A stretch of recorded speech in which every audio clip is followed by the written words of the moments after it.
Somewhere beneath your feet, right now, there is a city. Not a metaphor, not a myth, a real city, with streets and walls, and rooms where people laughed and argued and fell in love and raised their children and believed, with complete and total certainty, that what they had built would last forever. It didn't. And here is the part that should stop you cold. Neither did the next one, or the one after that, or the 10 that came after that. The greatest, most sophisticated, most ambitious cities ever constructed by human hands vanished. Some of them so completely that the world forgot they had ever existed at all. Not for a decade, not for a century, for thousands of years. That is what this documentary is about. But before we go any further, let me tell you three things. Three things that are going to stay with you. 1.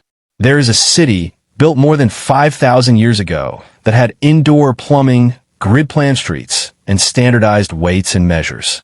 It was more organized than most cities in medieval Europe. We have never been able to decipher its writing.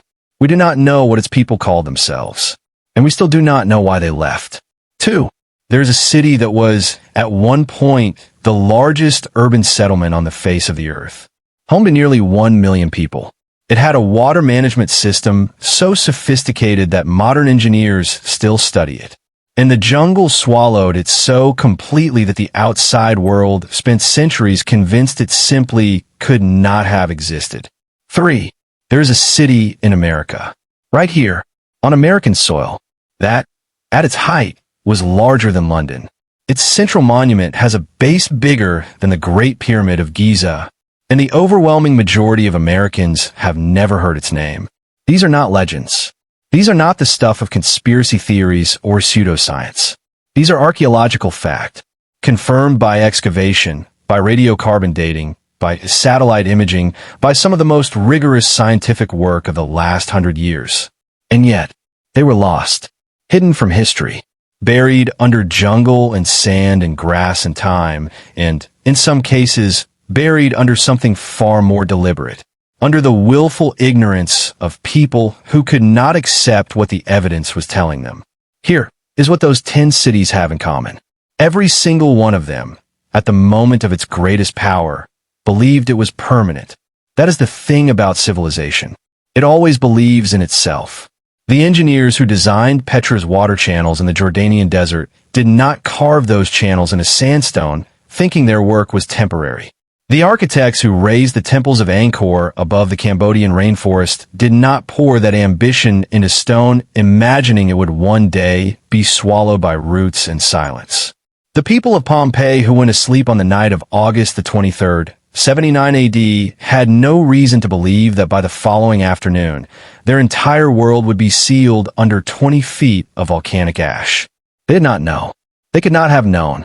But we know. And that changes what it means to look at a ruin. When you stand in the remains of a lost city, something happens to your sense of time. The distance between then and now collapses. You stop seeing ancient people as fundamentally different from yourself. You start seeing them as exactly what they were. People who wanted the same things you want. Safety, community, meaning, a world that would hold together long enough for their children to inherit it. They built cities to make those things real, and the cities fell anyway. Over the next 100 minutes, we're going to visit 10 of them. 10 cities that were hidden from history, each one lost in a different way, each one found in a different way, and each one carrying a different piece of the same enormous, urgent question. A question that is not really about the past at all. What does it take to build something that lasts? And what happens when the answer turns out to be nothing? We will walk the rose-red corridors of Petra, a city carved in a living rock by people who mastered the desert and then were mastered by history. We will stand in the perfectly ordered streets of Mohenjo-Daro, a city so advanced that the archaeologists who found it spent years convinced they must be misreading the evidence. We will look up at the stone faces of Angkor, peering out from behind curtains of roots and centuries. We will sit in the frozen stillness of Pompeii. We will stand inside the great stone walls of Zimbabwe. We will climb the pyramids of Cahokia in the Peruvian desert, and the pyramids of Tikal rising from the Guatemalan rainforest, and the earthen pyramid of Cahokia rising from the American Midwest. We will look at what each of these cities built. We will ask why each of them fell. And we will pay attention, very close attention, to the details they left behind. Because the details are everything. The bread still in the oven. The stone bed still standing in the Neolithic room. The knotted strings left behind by a civilization that had no other way to write its name. Those details are a message. From people who are gone to people who are still here. The question is whether we are willing to listen. 10 cities. 10 disappearances. 10 stories that history tried to bury. And every single one of them is about us. Let's begin.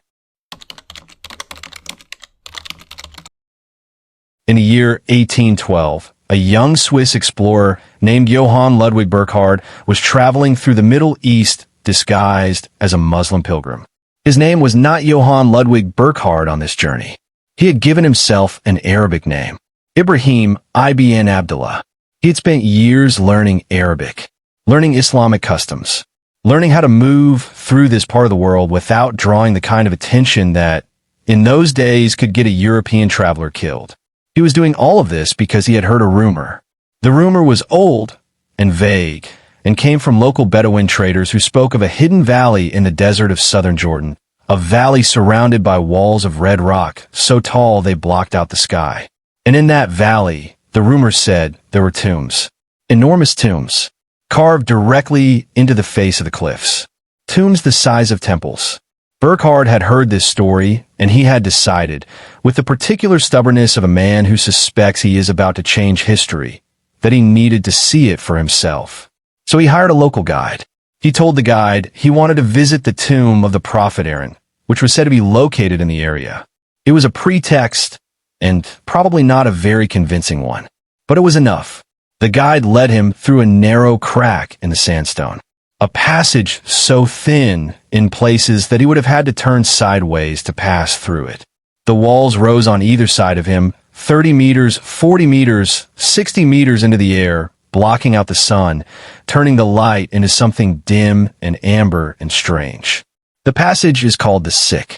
It is roughly 1.2 kilometers long, and Burckhardt walked through it, not knowing what was waiting at the other end. And then the passage opened, and there it was. A facade carved into the rose-red cliff face with a precision and grandeur that stopped him where he stood. Columns, pediments, urns, detailed relief carvings rising nearly 40 meters above the valley floor. A monument so perfectly executed, so completely unexpected in the middle of a desert canyon, that Burckhardt later wrote that it was impossible to describe the impression it made. He was looking at Al-Khazna, the treasury, the most famous structure in what had once been one of the ancient world's great capitals. He was looking at Petra, and Petra had been waiting there, unseen by the outside world, for more than 500 years. Let's go back, a long way back. To understand Petra, you have to understand the desert. Not the desert as a hostile place to be survived, but the desert as an economic engine, as the setting for one of the ancient world's most profitable and sophisticated commercial networks. We are in the 4th century BC. The Mediterranean world is shifting. Alexander the Great has swept through the Persian Empire and remade the political map of the known world. In the wake of that upheaval, trade routes are realigning. Merchants are moving spices from Arabia to the Mediterranean, incense from the south, silk from the east, and all of those goods, the frankincense, the myrrh, the pepper, the textiles, all of them have to get from where they are produced to where they are consumed. They have to cross the desert. And the people who controlled the desert crossing were the Nabateans. The Nabateans are one of history's great underrated civilizations. They were Arab nomads originally, semi-nomadic pastoralists who had been moving through the desert of what is now southern Jordan, northern Saudi Arabia, and the Negev for centuries. They knew the desert the way a sailor knows the sea. They knew where the water was and where it wasn't. They knew the routes and the risks and the rhythms of caravan travel. And at some point, they made a decision that would transform them from wanderers into builders. They decided to stop moving and start charging. If your caravan was crossing the Arabian Peninsula heading for the Mediterranean, you were going through Nabatean territory. And that meant you were paying the Nabateans for safe passage, for water, for guides, for protection. The Nabateans were not bandits. They were something more sophisticated than that. They were the world's first great transit economy. They were charging a toll on the flow of global commerce. And with that money, they built Petra. The city grew into a place that astonished everyone who visited it. Diodorus Siculus, the Greek historian, described the Nabateans in the 1st century BC as a people who lived in the open air and avoided houses. That description was already out of date by the time he wrote it, because by the 1st century BC, Petra was not a collection of tents.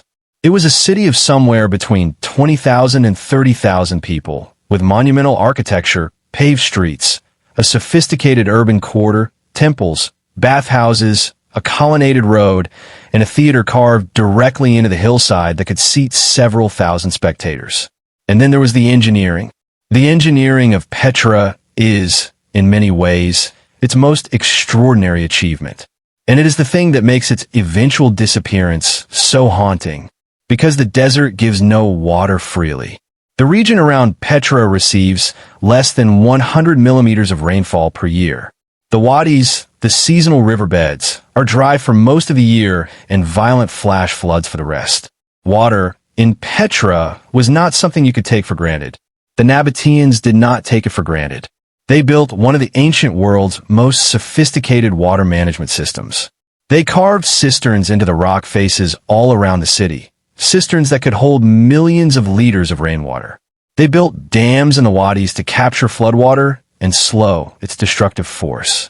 They laid ceramic pipes through the rock to distribute water across the city. They terraced the hillsides outside Petra to capture agricultural runoff. They created, in the middle of a desert that by all rights should have been uninhabitable, a city that was reliably, sustainably supplied with water. For centuries, scholars who study ancient water systems still cite the Nabatean system at Petra as one of the most impressive hydraulic engineering achievements of the ancient world.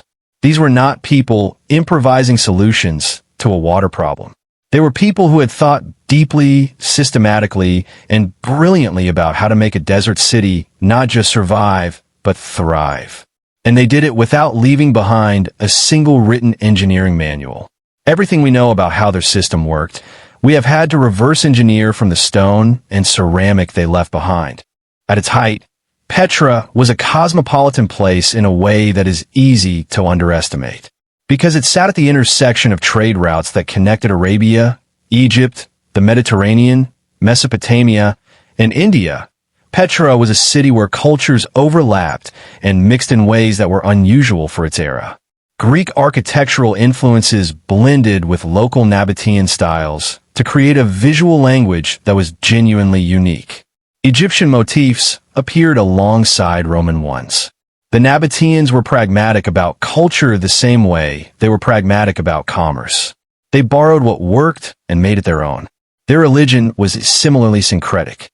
Their chief deity was a god named Dushra, associated with the mountains and the rock itself.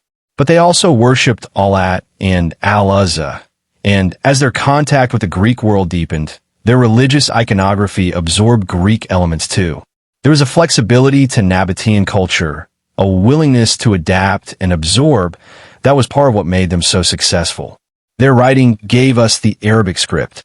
The alphabet that is used today across the Arab world, from Morocco to Iraq, evolved directly from the Nabatean alphabet.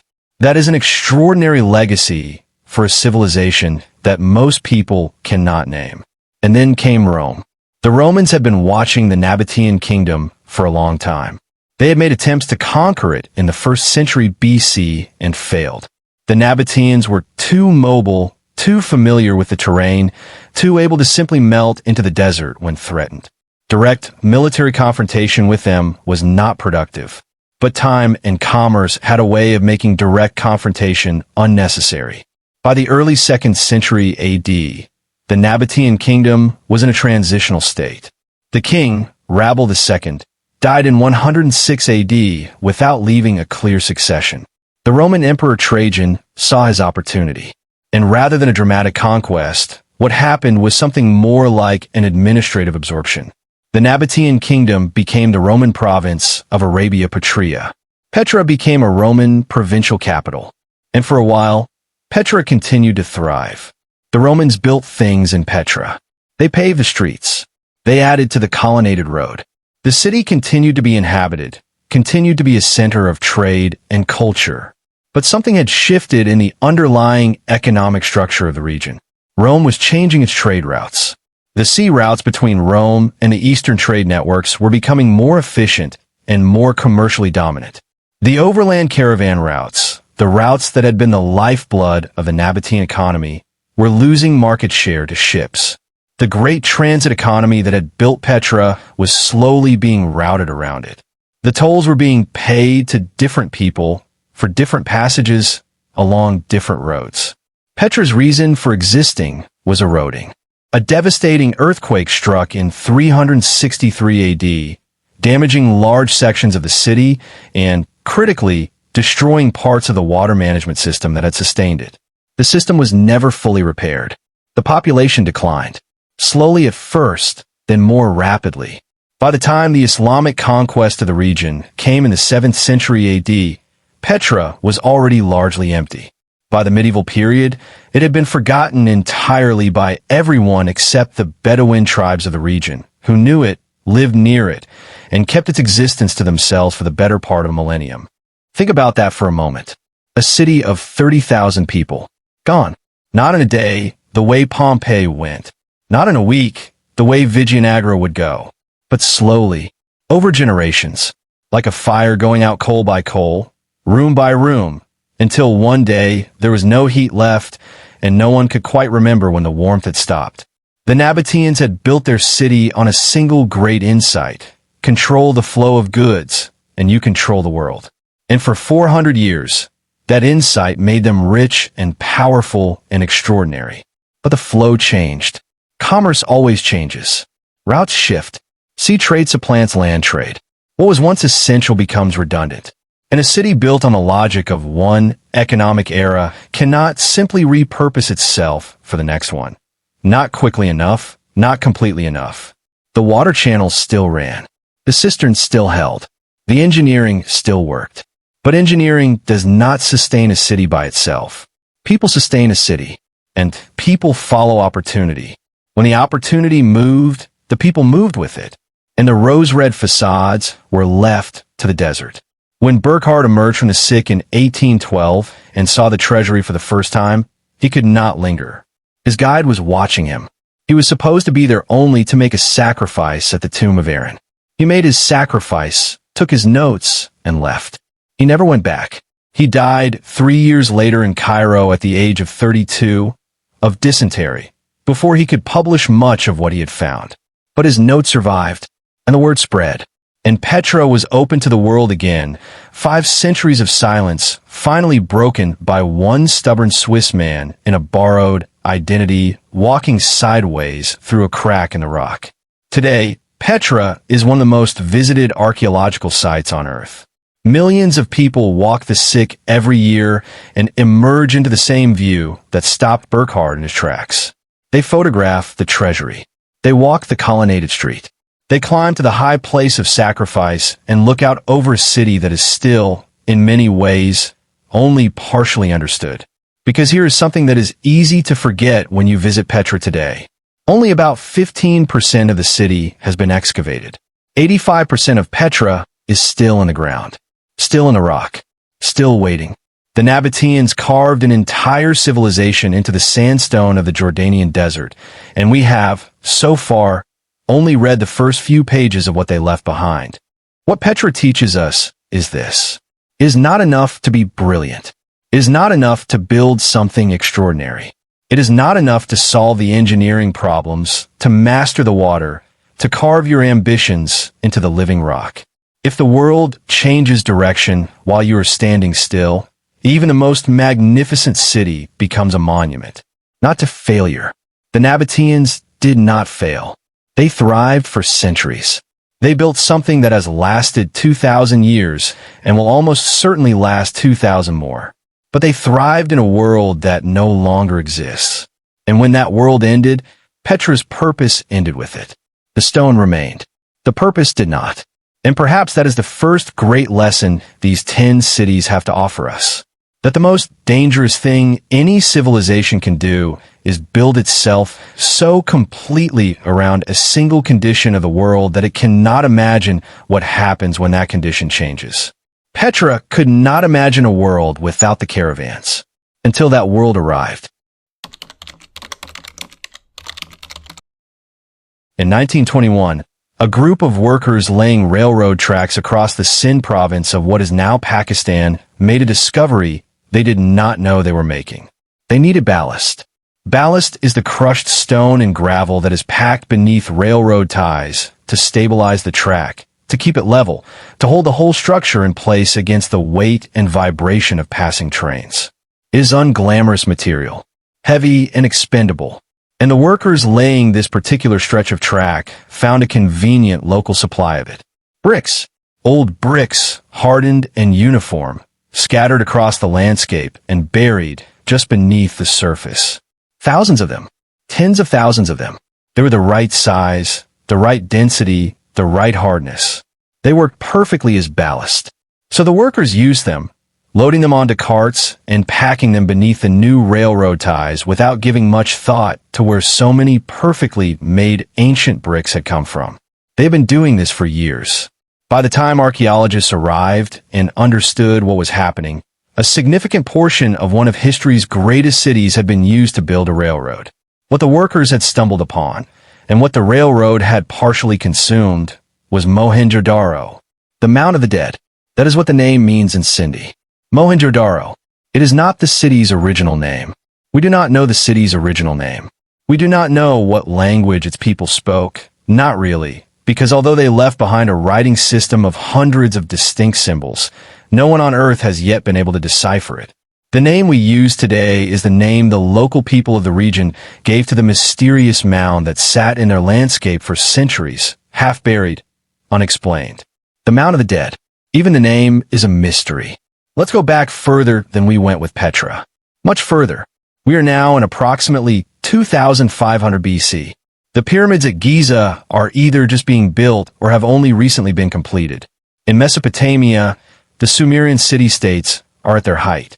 In the Aegean, the Bronze Age is beginning. The world is, by the standards of what will come later, quite young. And in the valley of the Indus River, running through what is now Pakistan and northwestern India, something extraordinary is happening. A civilization is emerging. Not a small one. Not a primitive collection of villages feeling their way toward complexity. A full, sophisticated, urban civilization spread across an area larger than ancient Egypt and Mesopotamia combined. Archaeologists call it the Indus Valley Civilization, or sometimes the Harappan Civilization, after Harappa, one of its major cities. It encompasses hundreds of settlements, dozens of towns, and at least 2 major urban centers. The largest of those urban centers is Mohenjo-Daro. In Mohenjo-Daro, from the moment archaeologists first began to understand what they were looking at, has refused to behave the way ancient cities are supposed to behave. Here is what an ancient city of this period is supposed to look like. It is supposed to have a palace, a grand, centralized structure where the ruler lives and governs and displays his power through architecture. It is supposed to have a temple complex, monumental and imposing, where the religious authority of the state is made physical and visible. It is supposed to have a wealthy quarter where the elite live, surrounded by luxury, and a poor quarter where everyone else is crowded into something considerably less comfortable. It is supposed to have walls, military fortifications, because city-states of this era were frequently at war with each other, and you needed walls. It is supposed to have evidence of a warrior class, weapons caches, militaristic iconography, depictions of conquest and dominance. The great civilizations of the ancient world, almost without exception, celebrated military power. Mohenjo-Daro has none of these things. No palace has ever been found. No throne room. No king's tomb. No monument to a ruler's greatness. No iconography of military conquest or royal authority. No weapons depot. No fortification walls in the military sense. What Mohenjo-Daro has instead is something so mundane, so practical, so astonishing in its modernity that when the first archaeologists described it, their colleagues in the academic world struggled to accept what they were being told. It has a drainage system, not just any drainage system, a drainage system so comprehensive, so carefully engineered, so integrated into the urban fabric of the city that it remains, to this day, one of the most sophisticated examples of municipal sanitation from the ancient world. Every major house in Mohenjo-Daro, and we're talking about a city of somewhere between 40,000 and 100,000 people, had its own bathroom, connected to a citywide network of covered drains. The drains ran beneath the streets, brick-lined, with inspection holes so workers could clear blockages. Wastewater flowed out of individual houses into neighborhood drains, into larger main drains, and out of the city entirely. This is not a system you improvise. This is not a system you stumble into through trial and error over a generation or two. This is a system that required planning, central planning, coordination between the builders of individual houses and the engineers responsible for the city's overall infrastructure. Somebody or some group of somebodies had to sit down and design this before the first brick was laid. And the bricks themselves are extraordinary. The baked bricks of Mohenjo-Daro, the same bricks that the railroad workers would later use as ballast, are standardized to a ratio of 1 to 2 to 4. 1 unit thick, 2 units wide, 4 units long. That ratio is not arbitrary. It is a ratio that produces stable, interlocking structures with excellent load-bearing properties. And that same ratio of 1 to 2 to 4 appears in bricks across the entire Indus Valley civilization, from Mohenjo-Daro in the south to Harappa, more than 500 kilometers to the north, to dozens of smaller settlements in between. Standardized bricks, across an area larger than Western Europe. That means someone or some institution was setting and enforcing standards across vast distances. In 2500 BC, the streets of Mohenjo-Daro are laid on a grid, not an approximate grid, not a loose tendency toward organization, but a deliberate, precise grid with main streets running roughly north to south and east to west, and narrower lanes branching off at right angles. The city is organized into distinct neighborhoods or wards.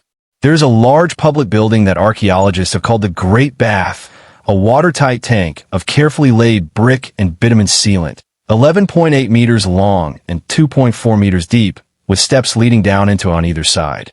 Whatever its purpose, ritual cleansing, civic gathering, some function we have not imagined, its construction required a level of architectural skill that would be impressive in any era. And then there are the weights and measures. Across the entire Indus Valley civilization, archaeologists have found small stone objects that served as standardized weights. The weights conform to a precise binary system, doubling in value from the smallest unit to the largest, and they are consistent across hundreds of kilometers of territory. The merchants of Mohenjo-Daro were using the same weights as the merchants of Harappa, the same as those in dozens of towns and cities in between. This is the infrastructure of commerce, of regulation, of a system that required people across a vast geographic area to agree on something as abstract and trust-dependent as the value of a unit of measurement. These were not primitive people learning civilization for the first time. These are people who had already mastered it. And yet, we cannot read their writing. That is the wound at the heart of everything we know about Mohenjo-Daro. The Indus Valley script, a system of somewhere between 400 and 600 distinct signs, appears on small stone seals that have been found by the thousands across the civilization's territory. The seals are beautiful objects, carved with extraordinary precision, often featuring animals, geometric patterns, and script. They were almost certainly used in commerce, pressed into clay or wax to mark ownership or authenticity. But the script they carry has defeated every attempt at decipherment. We do not know if it represents a language related to any modern language family. We do not know if the signs represent sounds, or syllables, or whole words, or concepts. We do not know if it reads left to right, or right to left, though the evidence suggests right to left. We do not know what language the people of Mohenjo-Daro spoke in their daily lives, what stories they told their children, what prayers they offered, what laws they followed, what they called their city, what they called themselves. Everything we know about Mohenjo-Daro, we know for what it built. From the physical evidence that archaeology has patiently and brilliantly assembled. But the interior life of this civilization, its ideas, its narratives, its self-understanding, all of it is sealed behind a script that has never been broken. We are reading a city. We cannot read its mind. For decades after Mohenjo-Daro's rediscovery, archaeologists puzzled over one particularly disturbing feature of the site. In certain areas of the city, particularly in the upper layers closest to the surface, they found something that looked, at first glance, like evidence of violence. Groups of skeletons, sometimes clustered together, sometimes lying in positions that suggested they had fallen suddenly, in the streets, in the houses, without burial, without ceremony. This evidence fed a dramatic theory, the massacre theory, the idea that Mohenjo-Daro had ended not in slow decline, but in a sudden, catastrophic act of violence. Some scholars in the mid-20th century connected this theory to the Aryan migration hypothesis, suggesting that invading Indo-Aryan peoples had swept into the Indus Valley and destroyed the civilization that was already there. It was a compelling narrative. It was also, as subsequent research has made increasingly clear, wrong. Forensic reanalysis of the skeletons found at Mohenjo-Daro has revealed that the apparent massacre victims span multiple time periods. They were not all killed at once. Many of them show signs of disease rather than violence. Some of the clustering patterns are consistent with hasty or emergency burial during a period of crisis rather than evidence of killing. And crucially, the overall archaeological record of the Indus Valley civilization does not show the kinds of destruction layers, burned buildings, smashed artifacts, sudden discontinuities that a violent conquest typically leave behind. The truth of Mohenjo-Daro's ending is both less dramatic and more terrifying than a massacre. It was a river, or rather, it was the loss of a river. The Cahokia River, which ran through the heart of Indus Valley civilization's eastern territories, was once a substantial waterway. Some scholars believe it may have been the Sarasvati River mentioned in ancient Hindu texts. Whatever its name, it sustained agriculture, trade, and settlement across a vast area. Sometime around 2000 BC, the river began to change. The precise mechanics are still debated, but the evidence suggests a combination of factors. Tectonic activity in the Himalayas may have diverted tributaries that fed the river. Monsoon patterns were shifting across the entire Indian subcontinent during this period, a long-term climate change that reduced rainfall across the region. The river shrank, and then it shrank more, and the agricultural systems that had sustained the civilization's cities began to fail. At the same time, the great floods of the Indus River itself, which had long deposited rich silt across the floodplain, began to alter in their timing and intensity, making farming more unpredictable and more dangerous. This was not a crisis that arrived overnight. It arrived over generations. And the response, when it came, was not panic. It was migration. The people of the Indus Valley civilization began to move east and south toward the Ganges Plain and peninsular India, where rainfall was more reliable and rivers more predictable. The great urban centers began to empty, not in flight, not in terror, but in the slow, rational, heartbreaking way that people have always responded when the land beneath them stops cooperating. They packed their lives and they walked away. Mohenjo-Daro did not end with a bang. It ended with footsteps walking away, and then silence. There's one more thing about Mohenjo-Daro that deserves to be said. One more thing that sets it apart from almost every other ancient city of its scale and sophistication. The absence of monuments to power. We have found no king's tomb in the Indus Valley. No monument to a ruler's military victories. No palace that dwarfs the surrounding structures and announces, through sheer scale, that one person or one family sits above all the rest. The Great Bath is the largest public structure in Mohenjo-Daro, and it is a communal space, not a royal one. What does that mean? Archaeologists are cautious about this, as they should be. The absence of evidence is not the same as evidence of absence. It is possible that the palace, the king's tomb, the monument to power, still lies buried somewhere beneath Mohenjo-Daro's unexcavated areas, and that one day a future archaeologist will find it and revise everything. But as things stand, based on everything we currently know, Mohenjo-Daro looks, more than any other ancient city of its size, like a place that was organized for the benefit of its citizens rather than for the glorification of its rulers. The drainage system served everyone. The standardized bricks made construction accessible across social classes. The grid streets gave everyone in the city roughly equal access to the main roads. This city, which is older than classical Greece by 2,000 years, older than the Roman Republic by 2,000 years, may have been more equitably organized than either of them. We do not know how it governed itself. We do not know who made the decisions. We do not know if there were leaders or councils or priest-kings whose power we simply have not found evidence of yet. We do not know, but the city they built suggests something. It suggests a civilization that, whatever its internal politics, directed its considerable engineering genius toward the practical, shared needs of ordinary life. Clean water, sanitation, standardized commerce, organized streets, not glory, not conquest, not monuments to the powerful, just a place where people could live well. And we cannot even say their name. We cannot say the name of the people who built the most sophisticated drainage system of the ancient world. We cannot say the name of the civilization that standardized weights and measures across an area of 1,000,000 square kilometers in 2500 BC. We cannot read the seals they pressed into clay with such care and precision. They took their language with them when they left. Or rather, time took it from them. And what remains is the city itself, the brick and the stone and the drains and the great bath, speaking in the only language that has survived. The language of what they built. And what they built says, we were here. We were organized. We were thoughtful. We took care of each other, or at least we built a city as if we intended to. And then the river left, and we followed it. Mohenjo-Daro today is a UNESCO World Heritage Site, and it faces a threat that is bitterly ironic given the civilization that built it.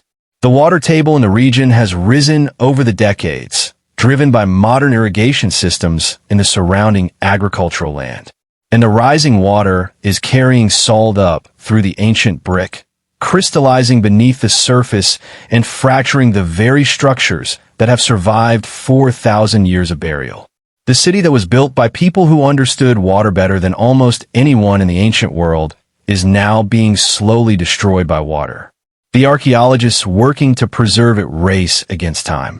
Only a fraction of the site has been excavated.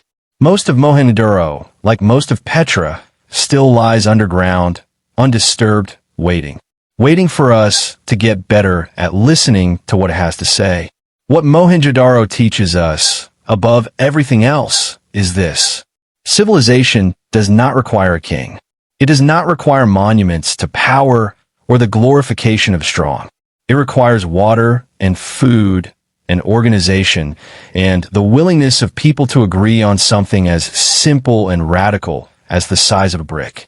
It requires the capacity to think collectively about shared problems and the engineering courage to solve them. The Indus Valley civilization did all of that. 4,500 years ago, in a desert floodplain, without, as far as we can tell, a single emperor demanding credit for any of it. And when their water left them, they left too, quietly, without burning the city, without destroying what they had built. They just walked away, leaving behind the drains, the bricks, the sealed script, the unanswered questions, leaving behind a city that should not have existed, and in many ways still doesn't. Not in our history books, not in our understanding of what civilization has always been capable of being. Mohenjo-Daro is still waiting to be fully found. There's a photograph that stops people cold the first time they see it. It is not a dramatic photograph. There is no human figure in it for scale, no archaeologist in a wide-brimmed hat standing at the edge of a great excavation. It is simply a photograph of a stone wall. A wall built from massive sandstone blocks, fitted together with a precision that would be impressive in any era.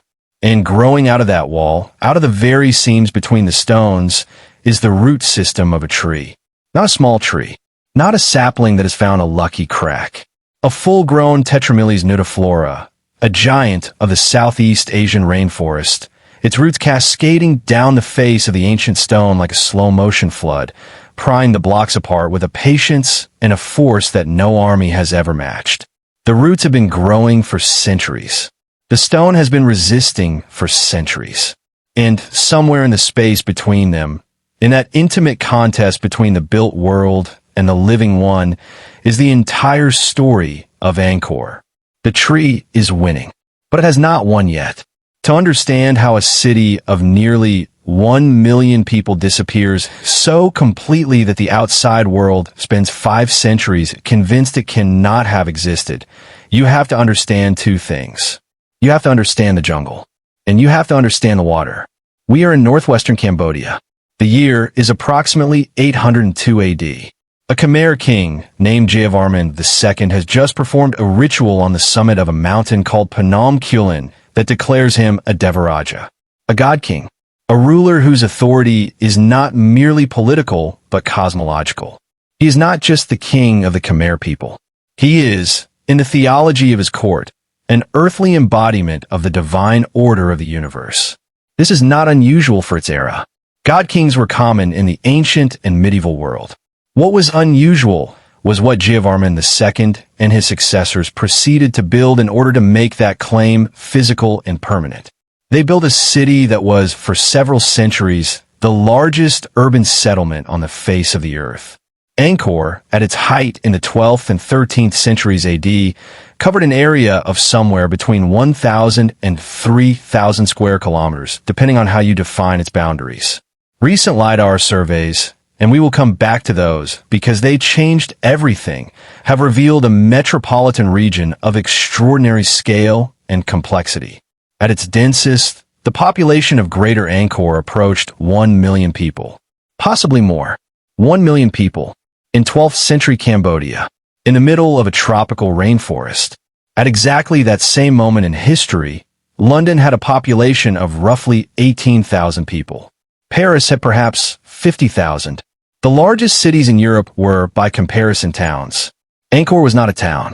Angkor was the greatest city on earth, and it was built on water. The Khmer Empire's mastery of water is the foundation of everything. You cannot understand Angkor's rise without understanding its hydraulic system, and you cannot understand Angkor's fall without understanding what happened when that system began to fail. The region around Angkor sits adjacent to the Tunnel Sap, the Great Lake of Cambodia, a body of water with one of the most extraordinary hydrological behaviors in the world. During the dry season, the Tunnel Sap drains southward into the Mekong River. During the wet season, the monsoon floods the Mekong so dramatically that the river actually reverses the flow of the Tunnel Sap, pushing water back northward, causing the lake to expand to 4 or 5 times its dry season size, flooding enormous areas of surrounding forest and depositing rich silt across the floodplain. This seasonal flood and retreat was, for the Khmer, both a challenge and an opportunity. The challenge was obvious. You cannot build a stable agricultural system on land that floods catastrophically every year and then dries out completely. You cannot feed a city of 1 million people on a natural rhythm of a river that gives too much and then too little. The opportunity was this. If you could engineer your way around the natural rhythm, if you could capture the floodwater when it came and release it when it was needed, you could turn the most unpredictable landscape in Southeast Asia into the most productive one. The Khmer engineers built berets, enormous reservoirs. The West Beret at Angkor is 8 kilometers long and 2.2 kilometers wide. It holds enough water to cover the entire city of Manhattan to a depth of roughly 2 meters. It was not a natural feature. It was hand-dug by tens of thousands of workers over years or decades to create a storage system for water that could then be distributed through a network of canals and channels to irrigate rice paddies across the entire metropolitan region. Multiple rice harvests per year, year-round, in a climate that, without intervention, would have allowed only one. That is how you feed a city of 1 million people. And that is what you lose when the system breaks down. But before the breakdown, there was the glory. Angkor Wat the temple complex built by King Suryavarman II in the early 12th century, is the largest religious monument ever constructed. Its outer walls enclose an area of roughly 200 hectares. Its central tower rises 65 meters above the surrounding landscape. Its bas-relief galleries, carved in continuous panels that run for hundreds of meters along the temple's inner walls, depict scenes from Hindu cosmology, from the life of the king, and from the battles of the Khmer armies with a detail and narrative sophistication that leaves visitors stunned into silence. These are not decorations. These are statements. Every carved surface in Angkor, what is making an argument about the relationship between the divine order of the universe and the political order of the Khmer Empire. The temple is not just a place of worship. It is a piece of political theology executed in sandstone at a scale that was designed to overwhelm the senses and convince anyone who saw it that the Khmer king was exactly what he claimed to be. Suryavarman II did not build Angkor in isolation. He built it as the centerpiece of a capital city that included royal palaces, administrative buildings, residential neighborhoods, markets, roads, and dozens of smaller temples. And he built it to be seen. The approach to Angkor along its main causeway, crossing a moat that is 200 meters wide and 3.5 kilometers in circumference, is one of the great pieces of urban theater in human history. You're made to feel small before you have even arrived. That was the point. Angkor Thom, the great walled city built by King Jayavarman VII in the late 12th century, is a different kind of statement. Jayavarman VII was the Khmer Empire's greatest builder and, in many ways, its most complex ruler. He was a Buddhist king in a kingdom that had been predominantly Hindu, and the transition from Hindu cosmology to Buddhist iconography is visible everywhere in Angkor Thom. The Bayon Temple, at the center of Angkor Thom, is covered with enormous stone faces. 54 towers, each carved with 4 giant faces looking out in the cardinal directions, their expressions serene and slightly smiling, presiding over the city from every angle. Nobody is entirely sure whose face they represent. They may be the face of Jayavarman VII himself, identified with the Bodhisattva Avalokiteshvara. They may be a generic divine face, looking out over the kingdom in all directions simultaneously. Whatever they represent, the effect is extraordinary. You cannot stand anywhere in the Bayon without being watched. 216 stone faces look out from its towers. In the 12th century, surrounded by a living city of hundreds of thousands of people, with smoke rising from cooking fires and the sounds of the market and the chanting of monks, those faces must have created an experience of the sacred that was total and inescapable. Today they look out over jungle and the footsteps of tourists. The end of Angkor did not come from outside alone, though the outside played its role. The Ayutthaya kingdom, a Thai power to the west, had been growing in strength throughout the 14th century. In 1351, Ayutthayan forces attacked Angkor. They were repelled. They attacked again and again. The border between the two kingdoms was a contested, violent zone for decades. In 1431, Ayutthayan forces sacked Angkor and held it for several years. This is often cited as the fall of Angkor. And the warfare was real, and the sack was devastating. But the warfare alone does not explain what happened next. The Khmer kings relocated their capital to the south, to the region near modern Phnom Penh. And Angkor, the greatest city on earth, was not resettled. It was not rebuilt as a provincial capital or a military outpost or a regional center. It was gradually abandoned. The jungle moved in. And the reason the jungle was able to move in, the reason the Khmer did not return and rebuild, goes back to the water. Archaeologists and climate scientists studying the sediment record from the tunnel sap and the peat bogs surrounding Angkor have found something in recent years that reframes the entire story of the city's collapse. The 14th and 15th centuries were a period of severe and prolonged climate disruption across much of Southeast Asia. The monsoons, which the Khmer hydraulic system had been designed to capture and manage, became erratic. Some years brought catastrophic floods. Other years brought devastating droughts. The pattern became unpredictable in ways that the system had not been built to handle. And the system itself had vulnerabilities that centuries of use had exposed. The canal network required constant maintenance. The sluice gates had to be managed precisely. The reservoirs had to be kept free of silt. All of that work required a large, organized labor force and a functioning administrative system to direct it. As the political crisis with Ayutthaya deepened and the royal court's attention and resources were pulled toward warfare and defense, the maintenance of the hydraulic infrastructure began to slip. Silt built up in the canals. Sluice gates were not repaired. Water that should have been stored was lost.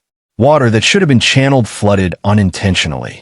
The carefully calibrated system that had made 3 or 4 rice harvests per year possible began to produce one. Then none. Without the harvests, the city could not feed itself. Without food, the people left. And without people to maintain the system deteriorated further, making return less and less viable with every passing year. It was a cascade, each failure making the next failure more likely. The city did not fall in a single blow. It unraveled, thread by thread, over decades, until there was nothing left to hold together. And the jungle, which had been waiting at the edges of the cleared land for 600 years, began to reclaim what had always, in geological time, been its own. Now, the LiDAR.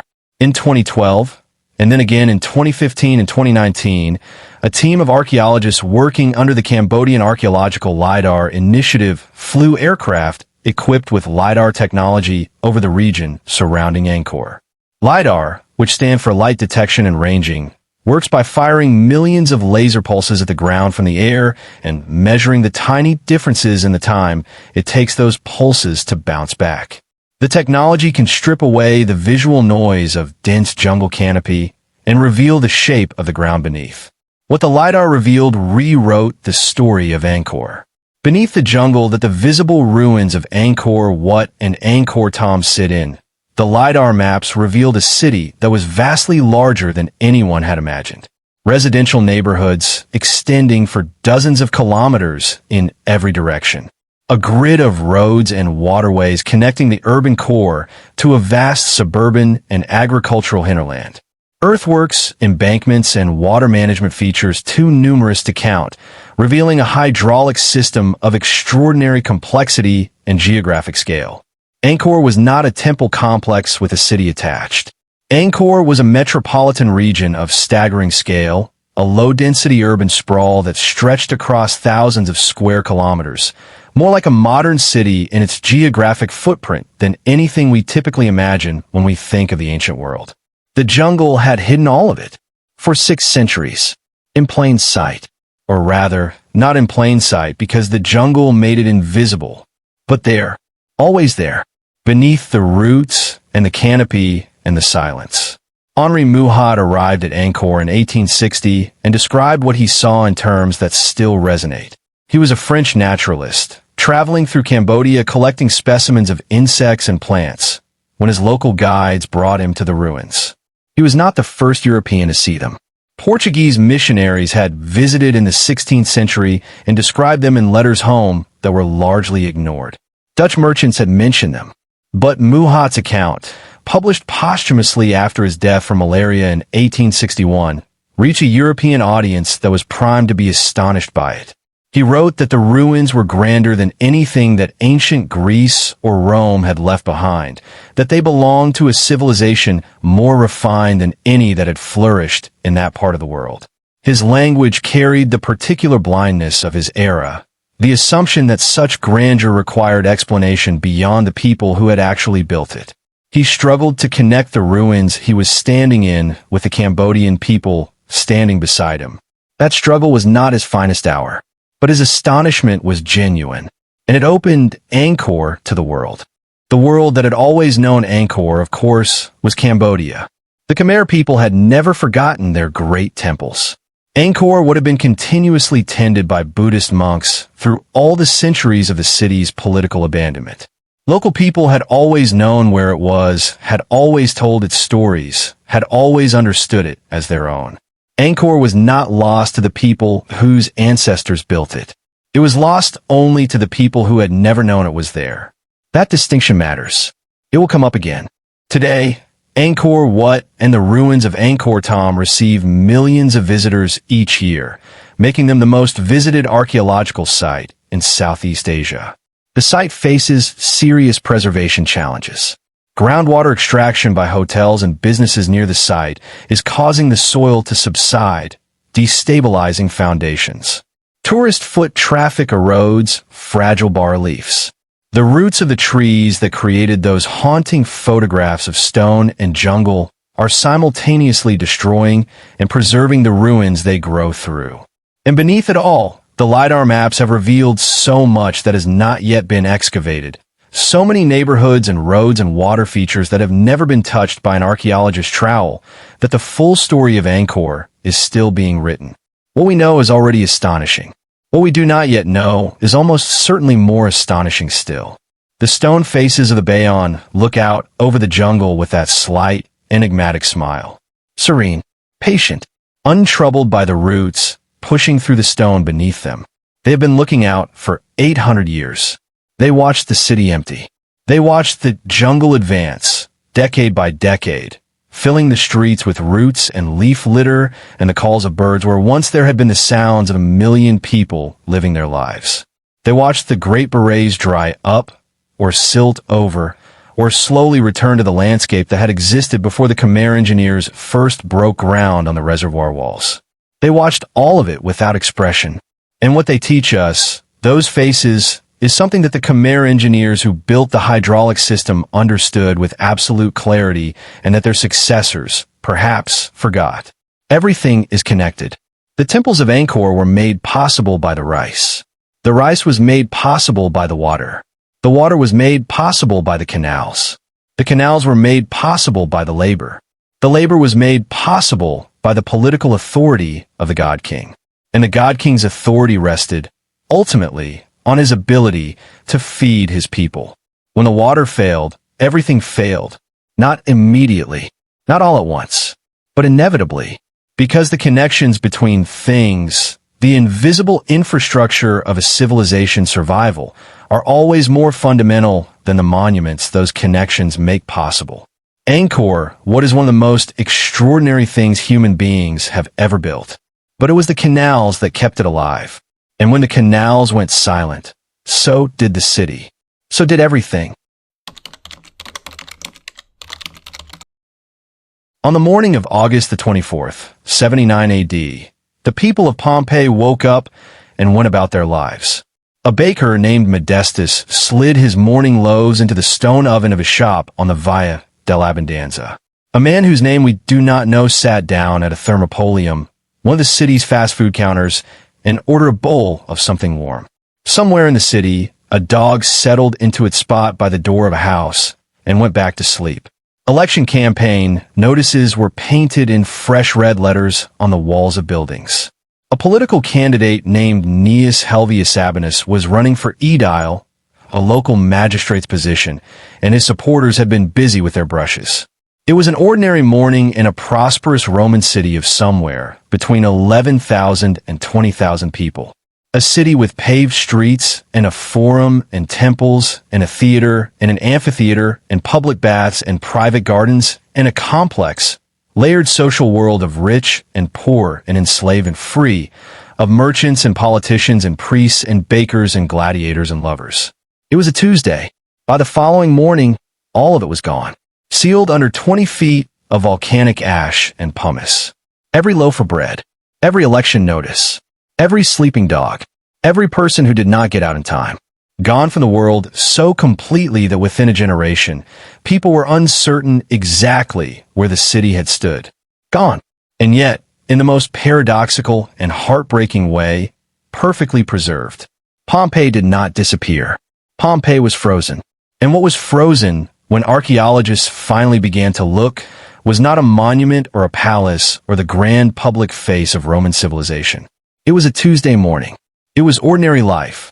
And ordinary life, it turns out, is the rarest and most precious thing history ever manages to save. Let's understand what happened. Mount Vesuvius had been quiet for so long that the people of Pompeii had forgotten, or perhaps never fully understood, what it was. The mountain loomed above the Bay of Naples, its slopes covered with vineyards and farms and villas, its soil enriched by centuries of volcanic minerals into some of the most fertile agricultural land in the Roman world. It was not seen as a threat. It was seen as a resource. There had been a severe earthquake in 62 AD, 17 years before the eruption, that had damaged Pompeii significantly. The city had been in the process of rebuilding and repairing ever since. Some scholars believe this earthquake was a precursor, an early signal of the volcanic unrest building beneath the mountain. If so, nobody understood it as such. In the weeks before August the 24th, there had been tremors. Small earthquakes, frequent enough to be noticed, but not dramatic enough to cause alarm. Springs and wells in the area had been running dry, though this too was not immediately connected to any volcanic cause. The mountain gave its warnings in a language that nobody in the 1st century AD had the knowledge to read. And then, at approximately 1 in the afternoon, on August the 24th, Vesuvius erupted. What followed was not, in the first hours, the wall of lava that people often imagine. The initial eruption sent a column of superheated gas, ash, and rock fragments blasting into the upper atmosphere to a height of approximately 33 kilometers. The column collapsed and reformed, raining pumice and ash down on Pompeii at a rate that initially allowed many people to flee. Many did flee. The roads out of Pompeii were crowded with people carrying what they could. Some grabbed their valuables. A group of people now known from the archaeological record took their money, their jewelry, and their keys, as if they expected to return and unlock their doors when the trouble had passed. They did not return. Those who stayed, whether by choice, by circumstance, by the decision to wait out what they hoped was a temporary crisis, faced what came next. In the early morning hours of August the 25th, the eruptive column collapsed catastrophically, sending a series of pyroclastic surges, superheated avalanches of gas and ash and rock moving at hundreds of kilometers per hour, racing down the flanks of the mountain and across the surrounding landscape. The temperature inside a pyroclastic surge is enough to kill instantly. The people of Pompeii who had not escaped did not suffer. They died in seconds, their bodies preserved in the ash that buried them, held in whatever position they had been in when the surge arrived. By the time the eruption ended, Pompeii was buried under 4 to 6 meters of volcanic material. The city ceased to exist. The bayside resort town of Herculaneum, closer to the mountain, was buried even deeper.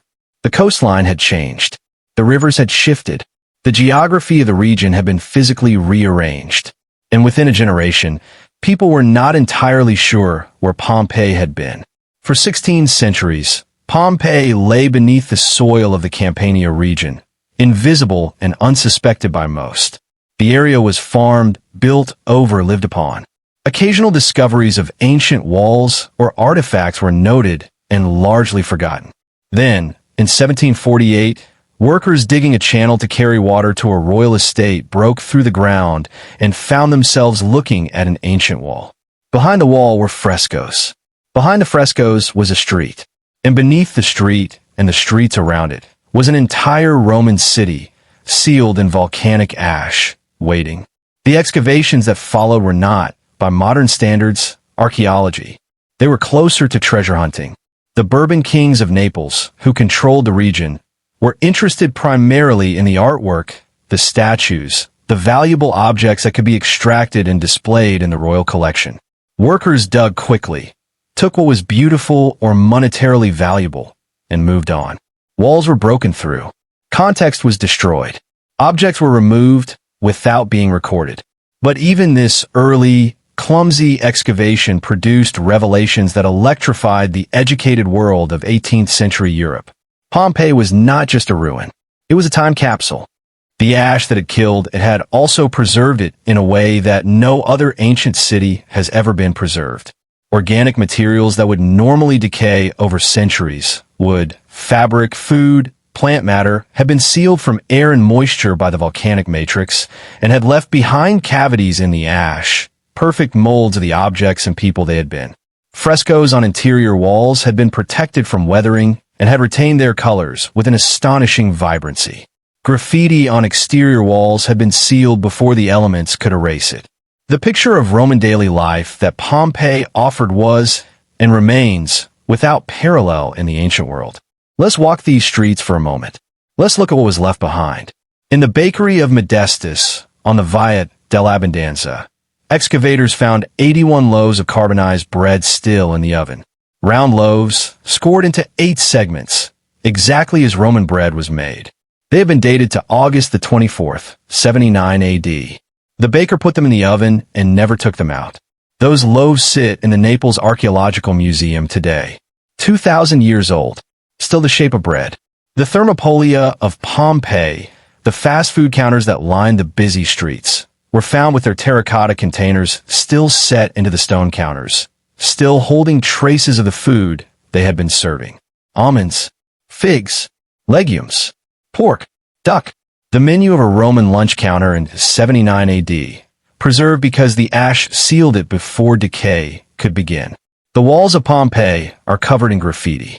Thousands of inscriptions scratched or painted onto plaster surfaces throughout the city. Love declarations, political endorsements, gladiator rankings, insults, jokes, advertisements, a sign outside of Foolery, one of the laundry establishments where clothes were cleaned using, among other things, human urine, warns passers-by not to urinate near the building. Another inscription announces that a gladiator named Celadus makes the girls sigh. These are not the words of emperors or senators or historians. These are the words of ordinary people, speaking in ordinary language, about the ordinary texture of their days. They have not been edited or formalized or filtered through the ambitions of a scribe or the concerns of a patron. They are raw. They are immediate. They sound, with a frequency that is genuinely startling, exactly like us. The plaster casts. This is the part of Pompeii's story that has the greatest emotional power, and it requires a moment of quiet. When archaeologist Giuseppe Fiorelli took over the excavation of Pompeii in 1860, he understood something that his predecessors had not fully appreciated. The cavities he kept encountering in the ash were not empty spaces. They were the shapes of people, of animals, of wooden furniture and plant matter, and anything organic that had been buried in the eruption, decayed over the centuries while the ash held its form, and left behind a perfect three-dimensional negative space. Fiorelli began injecting liquid plaster into those cavities. Then he would carefully remove the surrounding ash. And out of the ash came the people of Pompeii. Not their bones, though the bones were often inside the plaster, but their forms, the exact shape of their bodies in their final moments. A man lying on his side, his hand raised slightly, perhaps against the heat. A woman who had fallen on her back, her expression twisted. A family huddled together in a corner of a basement, the children gathered close to the adults. A dog, curled as if sleeping, its collar still visible, straining against its chain. These are not representations. These are not artistic interpretations.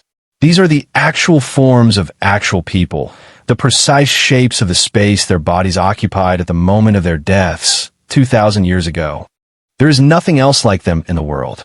Nothing else in archaeology closes the distance between then and now so completely. You stand in front of a cast of a Pompeian citizen, and you are not looking at an artifact. You are looking at a person. You can see the muscles of their calves, the curve of their shoulders, the way they turned their head in the last second before everything ended. The gap between the 21st century and the first simply disappears. And what do these people tell us? These ordinary citizens of a prosperous Roman city. They tell us things that history books do not always say loudly enough. They tell us that Roman society was built on slavery. The bodies found at Pompeii include many enslaved people, identifiable from iron ankle rings, from the absence of jewelry, from their locations in the back rooms and working quarters of households. Pompeii had a significant enslaved population, as did every Roman city of its era, and their presence in the ash is a reminder that the beautiful frescoes and the elegant gardens and the sophisticated water systems of Pompeii were built and maintained by people who had no choice in the matter. They tell us that Roman cities were noisier, smellier, and more vibrant than our idealized image of classical antiquity. The streets of Pompeii were narrow. The stepping stones that allowed pedestrians to cross without walking through the runoff in the street were necessary because the runoff was constant. The thermopolia were everywhere because most people in Pompeii, like most people in any dense urban environment, did not have kitchens adequate for cooking full meals. They ate out or bought prepared food from vendors, the same way people in modern cities do today. They tell us that politics was visceral and local and immediate. The election graffiti of Pompeii, the endorsements painted on walls by supporters of various candidates for local office, are detailed and specific and sometimes bitingly funny. The people of Pompeii cared about who ran their city. They argued about it. They painted their opinions on public walls where everyone could see them. They tell us that people loved each other and missed each other and resented each other and lusted after each other and mourned for each other. In Latin, that is plain and direct and completely without the formal distance we tend to associate with ancient writing. One piece of graffiti found in Pompeii reads, "Nothing can last forever. The sun, which has been shining so brightly, sets in the ocean. The moon, which was lately full, wanes at last. Even the violence of love often becomes a light wind." Someone scratched those words into a wall in Pompeii sometime before August the 24th, 79 AD. And then the mountain answered them. Here is something that is easy to miss about Pompeii, something that gets lost in the drama of the eruption and the pathos of the casts. Pompeii itself, as a city, was not historically exceptional. It was not the most important city in the Roman Empire. It was not the largest or the wealthiest or the most politically significant. It was a prosperous, medium-sized provincial city with good trade connections, a comfortable civic life, and the ordinary mix of ambition and corruption and community that characterizes any functioning urban settlement. That ordinariness is the point, because what the ash preserved was not the extraordinary. It was the routine, the bread in the oven, the dog by the door, the election notice on the wall. If Pompeii had been Rome or Alexandria or Carthage, we might have expected its preservation to yield grand things. Imperial palaces, state archives, the private libraries of philosopher emperors. What we got instead was a bakery, a fast food counter, a sleeping dog, a piece of graffiti about love and impermanence scratched on a wall by someone whose name we will never know. And those things, those impossibly ordinary things, have taught us more about how people actually lived in the Roman world than any official document or imperial monument ever could. The extraordinary thing about Pompeii is precisely that it was ordinary. The excavations at Pompeii are still ongoing. Roughly a third of the city remains unexcavated. The Pompeii Archaeological Park, working with funding from the European Union and other sources, launched the Great Pompeii Project in 2012, combining new excavation with the conservation and documentation of previously excavated areas. And the site continues to yield discoveries of breathtaking intimacy. In recent years, excavators working in the Regio V area of Pompeii found a room that appears to have been used by enslaved workers and their families. A wooden bed frame preserved in ash, storage jars, a chamber pot, a rope, and several amphorae. This was not the grand hall of a wealthy family. This was a room where people slept who had been given no choice about where they slept or who they worked for. It is one of the most important finds in recent memory. Not because it is beautiful, not because it tells us about power or wealth or the grandeur of Rome, but because it tells us about the people whose labor made that grandeur possible, people whose existence the official historical record has consistently underweight or ignored entirely. Pompeii gives them back their room, their bed, the small space they occupied in the world before the mountain took everything. There's a moment that visitors to Pompeii often describe. A moment that comes not in the famous places, not at the plaster casts or the Forum or the House of the Faun with its glittering mosaic floors. It comes in one of the quieter streets, the narrower lanes where the tourist crowds thin out, where you find yourself standing between 2,000-year-old walls with no one else around, and you look down and realize that the paving stones beneath your feet still carry the grooves worn into them by Roman wagon wheels. Not a reconstruction, not a replica. The actual stones. with the actual grooves, worn there by the actual weight of actual wagons moving through an actual city on actual mornings that felt, to the people living them, entirely unremarkable. That is when the distance collapses completely. That is when Pompeii stops being an ancient city and becomes something else entirely. It becomes Tuesday morning. It becomes bread in the oven and a dog by the door, and someone painting a message on a wall about a political candidate, and someone else scratching a line about the setting sun and the fading of love. It becomes the ordinary life of people who did not know, because why would they have known that they were about to become the most intimate message the ancient world ever sent to the modern one? Pompeii is not a story about a volcano. Pompeii is a story about time, about the strange, random, heartbreaking way that time occasionally fails to do its work, about what happens when the ordinary is preserved instead of the extraordinary. Every other city in this documentary was lost gradually, over decades or centuries, through processes of abandonment or overgrowth or deliberate forgetting. Their stories are stories of slow erasure. Pompeii's story is different. Pompeii was taken in an afternoon, and in being taken so quickly, so completely, so catastrophically, it was also kept, more completely than any city that simply aged into ruin, more intimately than any site that had time to be looted or stripped or built over. The volcano that destroyed Pompeii also saved it.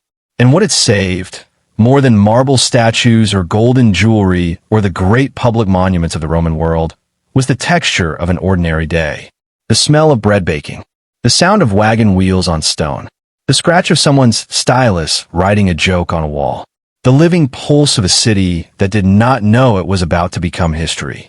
Somewhere in the unexcavated third of Pompeii, beneath soil that has not been touched since August the 24th, 79 AD, there is almost certainly more. More bread, more graffiti, more rooms where people lived and slept and argued, more dogs, more election notices for candidates whose campaigns ended before the votes were counted, more of the ordinary, waiting, as it has been waiting for nearly 2,000 years for someone to come and listen. In 1871, a German explorer named Karl Mach stood at the edge of a granite hillside in the interior of southern Africa and looked down at something that made him stop breathing for a moment. Below him, rising from the savanna floor with a mass and a confidence that seemed to belong to a different world entirely, were walls. Stone walls. Enormous, curving walls of granite blocks stacked without mortar, without cement, without any binding material at all, fitted together with a precision that had held them upright for 400 years. The tallest sections rose more than 11 meters above the ground. The walls were up to 5 meters thick at their base. They enclosed an area the size of a large city block, curving in great elliptical sweeps that gave a structure an organic, almost biological quality, as if it had grown from the rock rather than been built upon it. Mach stood there and looked at this thing, this undeniable, massive, sophisticated thing, and then he did something that tells you everything you need to know about the particular blindness of his era. He decided it could not have been built by Africans. Not because the evidence suggested this. The evidence suggested nothing of the kind. The evidence, the style of construction, the artifacts found within the walls, the oral traditions of the local Karana, people who lived in the region and had always known what these ruins were and who had built them, all of it pointed clearly and unambiguously to an African origin. But Mach had not come to southern Africa prepared to find evidence of a great African civilization, and so he did not find it. He found, instead, what he had brought with him. He decided the walls must be the remnants of a Phoenician trading post, or perhaps, even more grandly, the palace of the Queen of Sheba. The biblical resonance was irresistible. King Solomon's mines, the Queen of Sheba's palace. Here, in the African interior, was something that could be folded into a familiar European narrative of ancient Mediterranean greatness. The actual builders, the Shona-speaking people whose ancestors had constructed one of the greatest architectural achievements in sub-Saharan African history, were standing right there. They had always been standing there. Their descendants had never left. Nobody asked them. Let us go back to when the walls were new. We are in approximately 1100 AD. The region of what is now Zimbabwe sits at the northern edge of a vast, elevated plateau. The Zimbabwe Plateau, a landscape of granite outcroppings and open grassland that runs between the Zambezi River to the north and the Limpopo River to the south. The soil is good. The rainfall is adequate.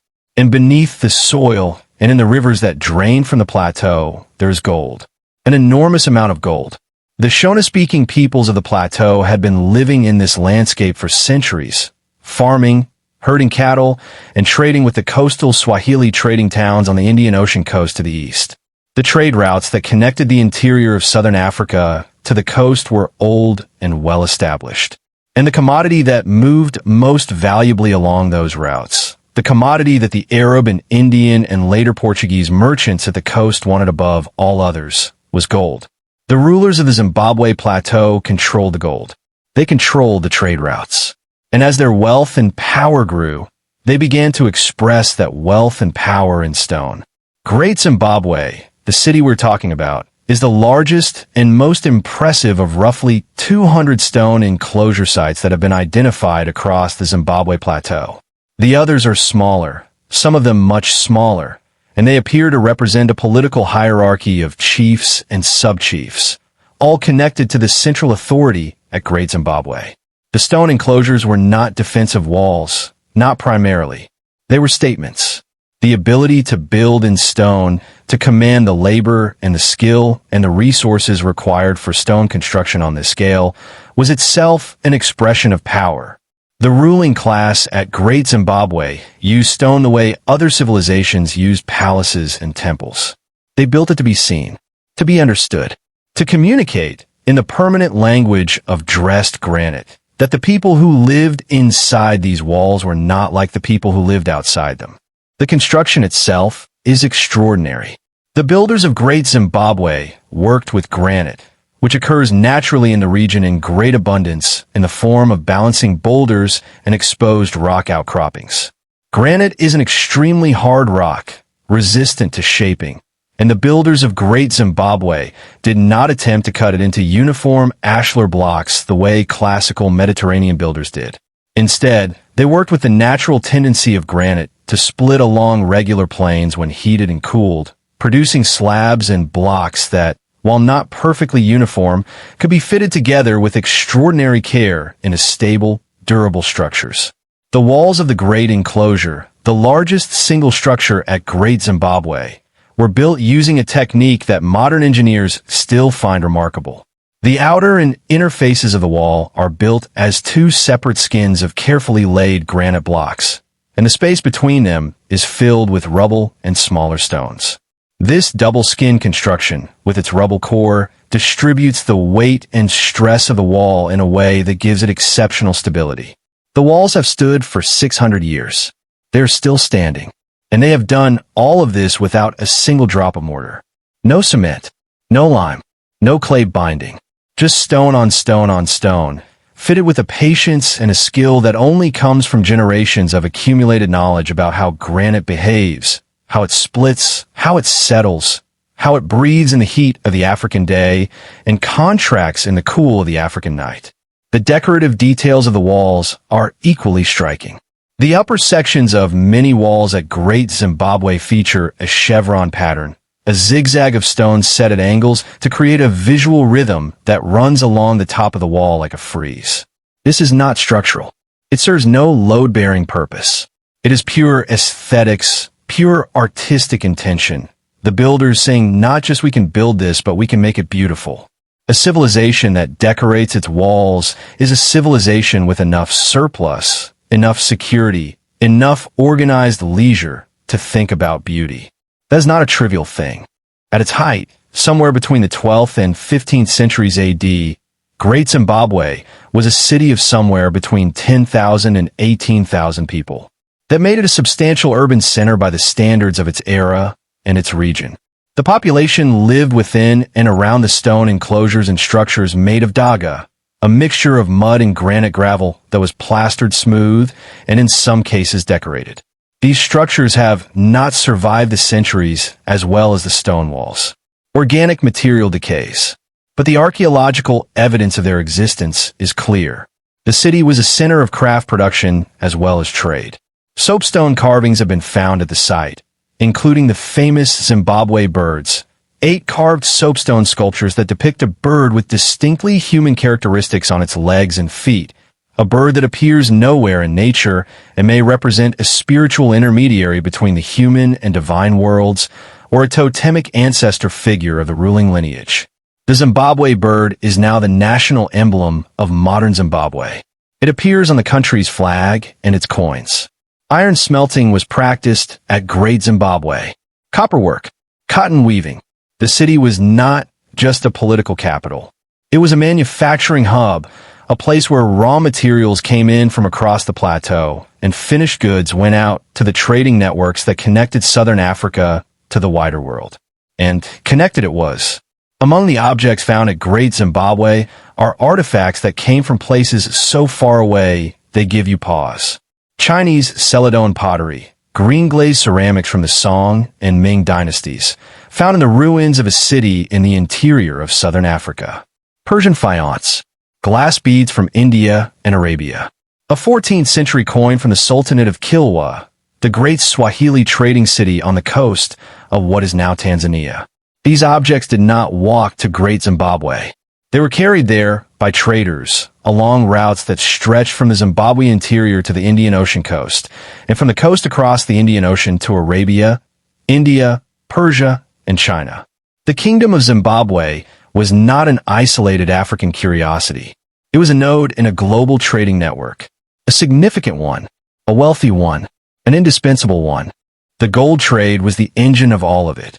Estimates suggest that somewhere between 20 and 40% of all the gold that moved through the East African coastal trade between 900 and 1500 AD came from the Zimbabwe Plateau. That is an enormous share of a commodity that was, in the medieval world, the foundation of monetary systems from Morocco to China. The Arab geographer Al-Masudi, writing in the 10th century AD, described a great kingdom in the interior of southern Africa whose ruler controlled vast quantities of gold. Ibn Battuta, the Moroccan scholar and explorer who traveled more widely than almost anyone in the medieval world, described the gold trade of the East African coast in terms that point clearly to an interior source on the Zimbabwe Plateau. The world knew, in broad outline, that there was gold in southern Africa and that it flowed through organized political structures. The precise nature of those structures, the stone-walled city at the center of the network, was not known to the Arab and Indian and Chinese merchants who bought the gold at the coast. But the gold itself was known. It circulated through the medieval global economy, minted into coins in Fatimid Egypt, traded in the markets of Calicut and Hormuz and Canton, building wealth across the world. And at the source of all of it, on a granite plateau in what is now Zimbabwe, the builders of Great Zimbabwe were fitting stone to stone without mortar, decorating their walls with chevron patterns, and carving bird from soapstone that look at you across the centuries with an expression that is impossible to read. The abandonment of Great Zimbabwe came sometime in the mid-15th century, and the reasons are, characteristically, multiple and interwoven. The most significant factor appears to have been environmental. The population of Great Zimbabwe and its surrounding region had grown to the point where the local landscape could no longer sustain it. The grasslands around the city had been overgrazed by the cattle herds that were both a food source and a symbol of wealth for the ruling elite. The trees of the surrounding woodland had been consumed for fuel and construction. The land was exhausted. At the same time, the trade routes were shifting. New centers of gold production and trade were emerging further north, in the region of modern Zambia and the Congo. The coastal Swahili merchants were finding new suppliers. Great Zimbabwe's position as the indispensable node in the southern African gold trade was being eroded by geography and by competition. And there is evidence in the oral traditions of the Shona people of political fragmentation, of a central authority at Great Zimbabwe losing its grip on the sub-chiefs and regional rulers who had been part of its network, of factions breaking away and establishing their own centers of power. The population dispersed. The ruling lineage moved north, establishing a new capital in the region of the Zambezi River and founding what became the Matapa Empire, which continued the stone-building tradition and the gold trade for another century or more. Great Zimbabwe itself was not destroyed. It was not burned or sacked or deliberately dismantled. It was simply vacated. The people left, and the grassland and the acacia trees moved back and around the walls. And within a few generations, the city had become something that only the oldest oral traditions remembered in any detail, until the European explorers arrived. And that is where the story takes its darkest turn. When Karl Marx in 1871, and the Portuguese before him, and the British South Africa Company agents who came after him decided that Great Zimbabwe could not have been built by Africans, they were not simply making an archaeological error. They were making a political argument. An argument with consequences. The British South Africa Company, which controlled the region at the end of the 19th century under the authority of Cecil Rhodes, had a financial and political interest in the narrative that the Zimbabwe Plateau had been settled and civilized not by its African inhabitants, but by ancient outsiders. If Great Zimbabwe was the palace of the Queen of Sheba, or a Phoenician trading post, or the remnant of some ancient non-African civilization, then the land itself had no prior claim from its current African population. The history could be emptied out, and a new history, a colonial one, could be written in its place. The man Cecil Rhodes sent to investigate Great Zimbabwe in 1891 was an amateur archaeologist named James Theodore Bent. Bent arrived with his conclusions already formed. He examined the ruins, dismissed the local oral traditions without serious engagement, and published a report concluding that the ruins were built by people from the ancient Near East, Semitic or Arab in origin, certainly not African. This conclusion was wrong. It was known to be wrong, or at least strongly disputed, almost immediately by serious scholars. The archaeologist David Randall McIver excavated Great Zimbabwe in 1905 and concluded, on the basis of careful stratigraphic analysis, that the ruins were entirely African in origin and medieval in date. Gertrude Cotton Thompson, one of the most rigorous archaeologists of the early 20th century, confirmed this conclusion definitively in 1929 after her own thorough excavation. The scientific consensus was clear, had been clear since 1905, but the colonial government of Rhodesia, as the country was then called, suppressed the findings. Officials pressured museum curators to avoid displaying evidence that confirmed African authorship of the ruins. A museum official named Richard Hall, appointed as curator of the site in the early 1900s, actually destroyed significant portions of the stratigraphic record in his excavations, removing layers of soil and artifact that conflicted with his preferred narrative in what one archaeologist later described as the most reckless destruction of evidence in the history of African archaeology. The lie was maintained in official Rhodesian discourse until the country achieved majority rule and independence in 1980. The country renamed itself Zimbabwe after the ruins. That is not a small thing. That is a people reaching back through a century of deliberate falsification and saying, this is ours. It has always been ours, and we are naming our nation after it. There is a moment in the history of Great Zimbabwe's rediscovery that deserves to be held in the mind for a moment. In 1965, as the white minority government of Rhodesia was making its unilateral declaration of independence from Britain, the government issued an official guidebook to the ruins of Great Zimbabwe that stated in print that the ruins were not built by the ancestors of the Shona people.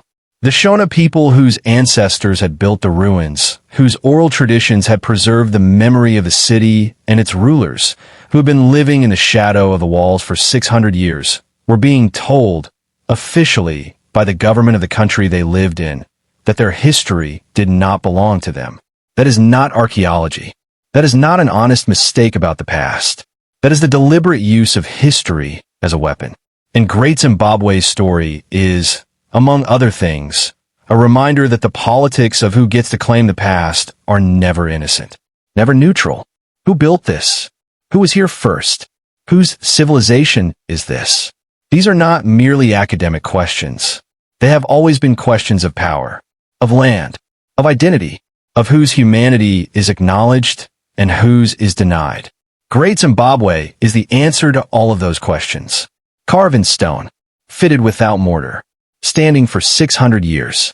The Zimbabwe birds look at you from their display cases in the museum at the Great Zimbabwe site with an expression that is, depending on the light and the angle and your own state of mind, serene or watchful or quietly accusatory.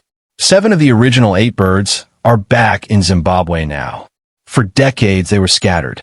One was in a museum in Cape Town. Others have been sold and traded by colonial administrators who treated them as curiosities, as decorative objects, as trophies. Their return to Zimbabwe was a long and not always easy process. But they are home, and the walls they came from, the great elliptical walls of fitted granite that rise from the savanna floor with a confidence that has never wavered, those walls are still standing. They have stood through the gold trade and the abandonment and the arrival of the Europeans and the suppression of the truth and the liberation struggle and the independence and the renaming of a nation. They have stood through all of it because that is what you build when you know what you are doing. When you have the knowledge and the patience and the pride in craft that comes from generations of accumulated skill. When you are not building for a season or a decade, but for the permanence of stone itself. You build without mortar. Because mortar cracks. Because mortar fails. Because the thing that holds 2 stones together from the outside is always weaker than the weight and precision that holds them together from within. The builders of Great Zimbabwe understood something about permanence that their colonial dismissers did not. You do not need a binding agent if your stones fit together perfectly. What Great Zimbabwe teaches us is this. History is not found. History is chosen. The decision about which stories get told, which civilizations get celebrated, which ruins get attributed to their actual builders, is always a decision made by people with interests and biases and agendas. The scientific truth about Great Zimbabwe was available in 1905. It took 80 more years and a liberation struggle before it became the official truth. In those 80 years, children were taught a lie. Not by accident. Deliberately. Great Zimbabwe is not just a story about a remarkable African civilization that built extraordinary things in stone and connected sub-Saharan Africa to the medieval global economy. It is a story about what happens when the people who write history are afraid of what the truth will cost them. And it is a story about what happens when the people whose history it actually is refuse, despite everything, to forget. The walls are still standing. The birds are home. The name of the nation says it all. There is a particular kind of invisibility that belongs only to things that are hiding in plain sight. Not the invisibility of the jungle, which swallows a city in roots and canopy and makes it physically impossible to see. Not the invisibility of the desert, which buries a city under sand and time and erases it from the surface of the earth. This is a different kind of invisibility, the invisibility of the unremarkable, the invisibility of a thing that sits in front of you year after year, decade after decade, and simply does not look like what it is. The Soup Valley in coastal Peru is a dry place. It sits about 180 kilometers north of Lima, in a narrow strip of desert that runs between the Pacific Ocean and the foothills of the Andes. The valley itself is green, watered by the Soup River coming down from the mountains, but the surrounding landscape is the color of dust. Brown hills, pale sky, the kind of terrain that the eye moves across quickly, looking for something worth stopping on. For most of the 20th century, archaeologists moving through the Soup Valley did exactly that. They looked. They moved on. There were mounds in the valley, substantial mounds, rising from the desert floor like rounded hills, but the mounds were not visually dramatic. They were not the soaring pyramids of Egypt or the stone temples of the Maya. They were earthen, weathered, the color of the desert around them. They looked natural. They were not natural. Beneath the surface of those mounds, beneath the dust and the centuries and the accumulated invisibility of a place that nobody had thought to look at carefully enough, was a city. Not just any city.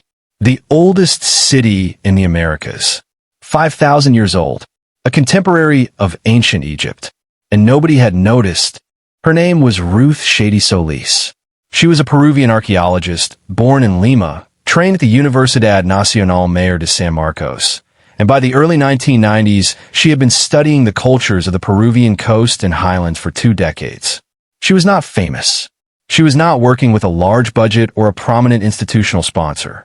She was a serious, methodical scientist with a particular interest in the pre-ceramic cultures of coastal Peru, the societies that had flourished along the Pacific coast before the invention of pottery.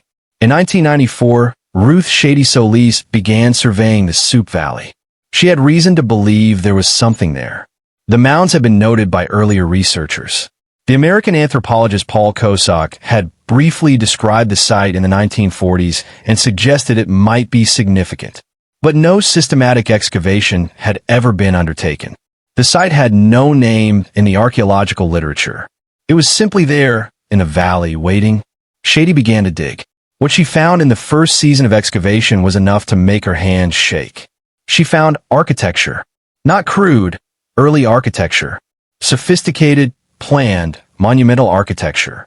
Platform mounds constructed with a technique she recognized from later Andean cultures, but had never expected to find at this depth, this age, this level of complexity. She found evidence of large public spaces, of residential structures, of what appeared to be a fully realized urban settlement of significant scale. She went back. She dug more. She sent samples for radiocarbon dating. The dates came back. 2600 BC. Roughly contemporary with the Old Kingdom of ancient Egypt. Contemporary with the early cities of Mesopotamia.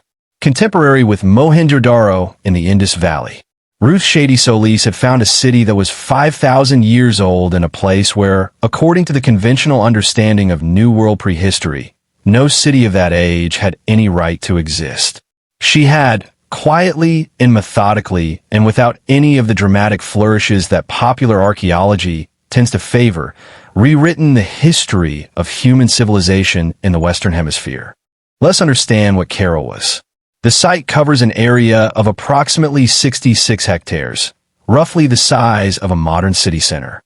At its heart are 6 large platform mounds, pyramidal structures built from stone and filled with shikar bags, net bags woven from plant fibers and filled with stones, a construction technique that appears to be unique to Carol and its related sites in the Soup Valley.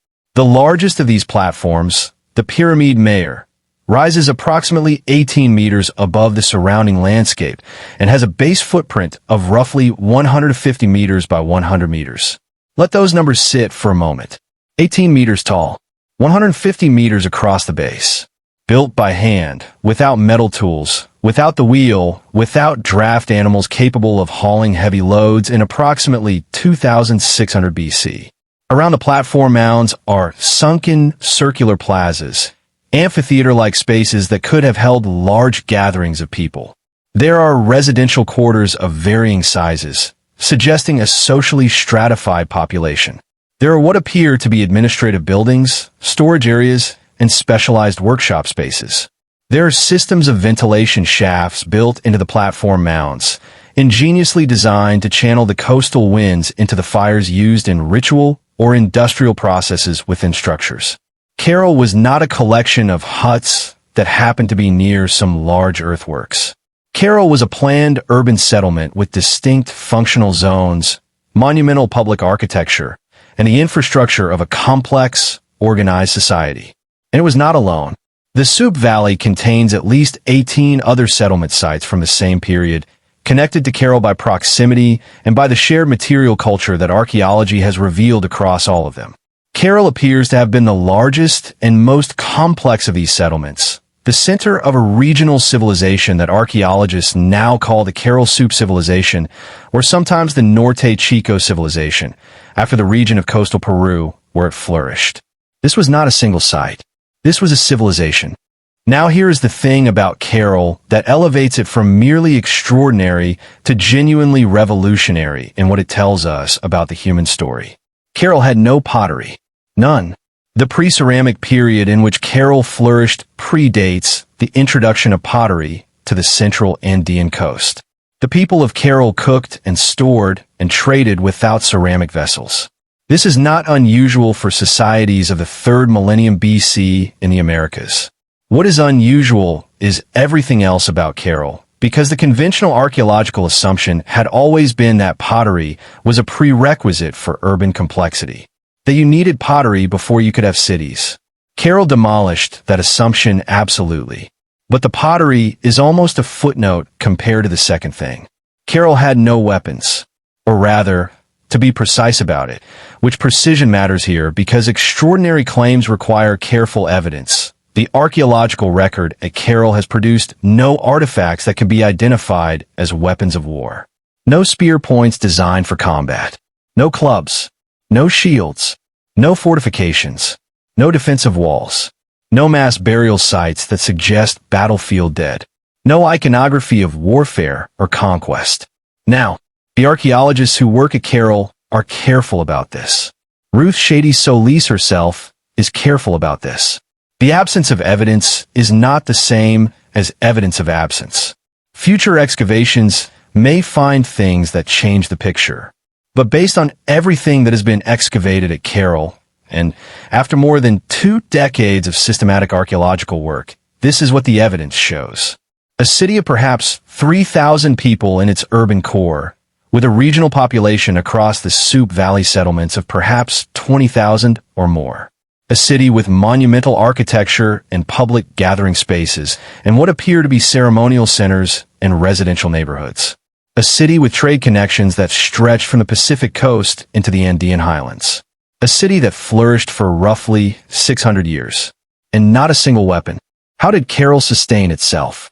The answer lies in one of the most elegant economic relationships in the ancient world. The Soup Valley sits between 2 very different ecological zones. The coast, just a few kilometers to the west, is one of the richest fishing grounds in the world.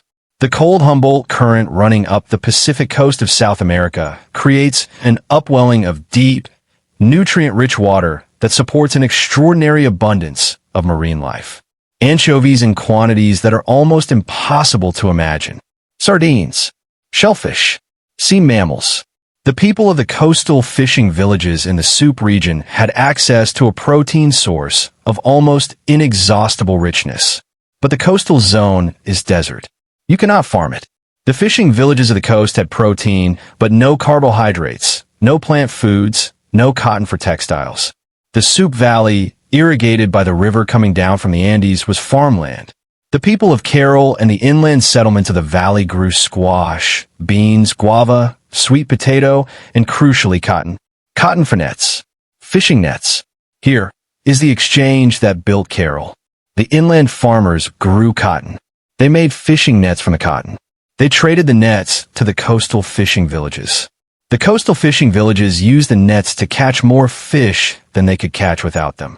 They traded the surplus fish back to the inland settlements, providing the protein that the valley farmers could not produce themselves. Cotton for fish. Fish for cotton.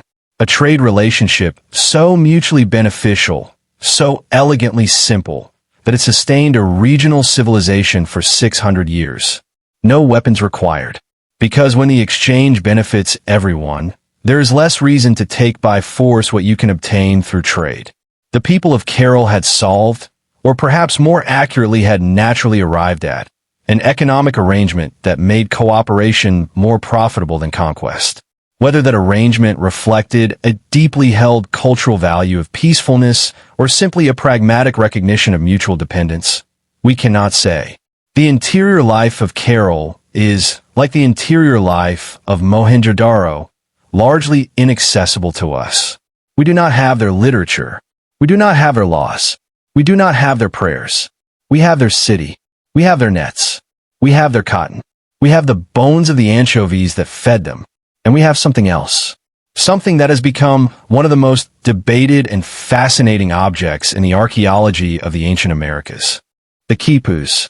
At Carol, Ruth Shady Solis and her team found what appear to be quipus. Not its strings. The quipu, in its fully developed form, was the recording system used by the Inca Empire more than 4,000 years after Carol was built. A quipu is a collection of strings, hanging from a main cord, with knots tied in the strings at various positions and intervals. The Inca used quipus to record numerical data, census information, tribute records, astronomical observations, and possibly narrative information as well. The possible quipus found at Caroll are not identical to Inca quipus. They are simpler, less elaborate. And whether they functioned as a recording system in the way Inca quipus did, or served some other purpose entirely, is a question that remains genuinely open. But their presence at a site 5,000 years old raises a question that is almost dizzying in its implications. What if the knotted string, rather than the written word, was the deep recording technology of Andean civilization? What if the Inca quipu was not an invention of the Inca period, but the culmination of a recording tradition that stretched back 5,000 years to the people who built the pyramids of the Soup Valley? We cannot answer that question yet. Perhaps we will never be able to answer it fully. But the quipus of Caroll sit in their display cases in Lima, and they ask it anyway. Every day, in the language of knotted string, which no one alive has yet been able to read. Why did Caroll end? The city was abandoned sometime around 2000 BC, approximately 600 years after its founding. The reasons are, as with so many of the cities in this story, likely to be multiple and interwoven. But the dominant theory, supported by geological evidence from the region, is environmental. The El Niño Southern Oscillation, the climate phenomenon that periodically warms the waters of the eastern Pacific and disrupts rainfall patterns across a vast area of South America, appears to have intensified during the period of Caroll's decline. Severe El Niño events bring catastrophic flooding to the normally dry coastal valleys of Peru, washing out agricultural fields, destroying irrigation systems, depositing sand and debris across farmland. The evidence at Caroll suggests that the site experienced significant flooding events in its later period. Sand layers have been found within the archaeological sequence that are consistent with flood deposits. Some of the structures show signs of having been deliberately filled in and covered, possibly to protect them from further flooding or to decommission them in a planned way. The people of Caroll did not appear to have been driven out by violence. The site was, as far as the evidence shows, abandoned in an organized way. People packed their things and left.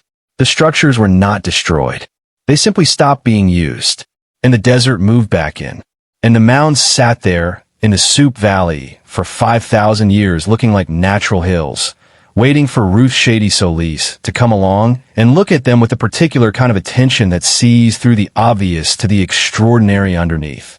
It is worth pausing to think about what the discovery of Caroll meant for our understanding of where civilization begins. Before Caroll was recognized and dated, the conventional model of New World prehistory placed the emergence of complex, urban civilization in Mesoamerica, with the Olmec culture of coastal Mexico, beginning around 1500 BC. The civilizations of coastal Peru, including the pre-ceramic cultures of the Soup Valley, were understood as impressive but secondary developments, arising later and influenced by earlier Mesoamerican innovations. Caroll at 2600 BC is more than 1,000 years older than the Olmec. It is not a secondary development. It is not a borrowing or an adaptation. It is an independent origin of urban civilization, a place where human beings, without reference to what was happening in Mesopotamia or Egypt or the Indus Valley, figured out on their own how to build cities, how to organize complex societies, how to create the architectural and administrative and economic infrastructure of civilization. From scratch. That matters enormously, because every independent origin of civilization, every place where the process happened without being copied from somewhere else, tells us something fundamental about what human beings are, about what we do when we are left alone long enough with our intelligence and our social nature and our capacity for collective organization. We build cities, not because someone taught us to, not because we read about it somewhere or heard about it from a neighboring culture, but because it is, apparently, what we do. It is what we have always done, independently, in multiple places across thousands of years of separate human history. Mesopotamia did it. Egypt did it. The Indus Valley did it. China did it. Mesoamerica did it. And the people of the Soup Valley did it 5,000 years ago in a coastal desert in Peru, trading cotton for fish and building pyramids from stone-filled nets. The drive to build cities, to gather together, to organize collective life at scale, is not a lesson that human beings learned in one place and spread outward. It is something deeper than a learned behavior.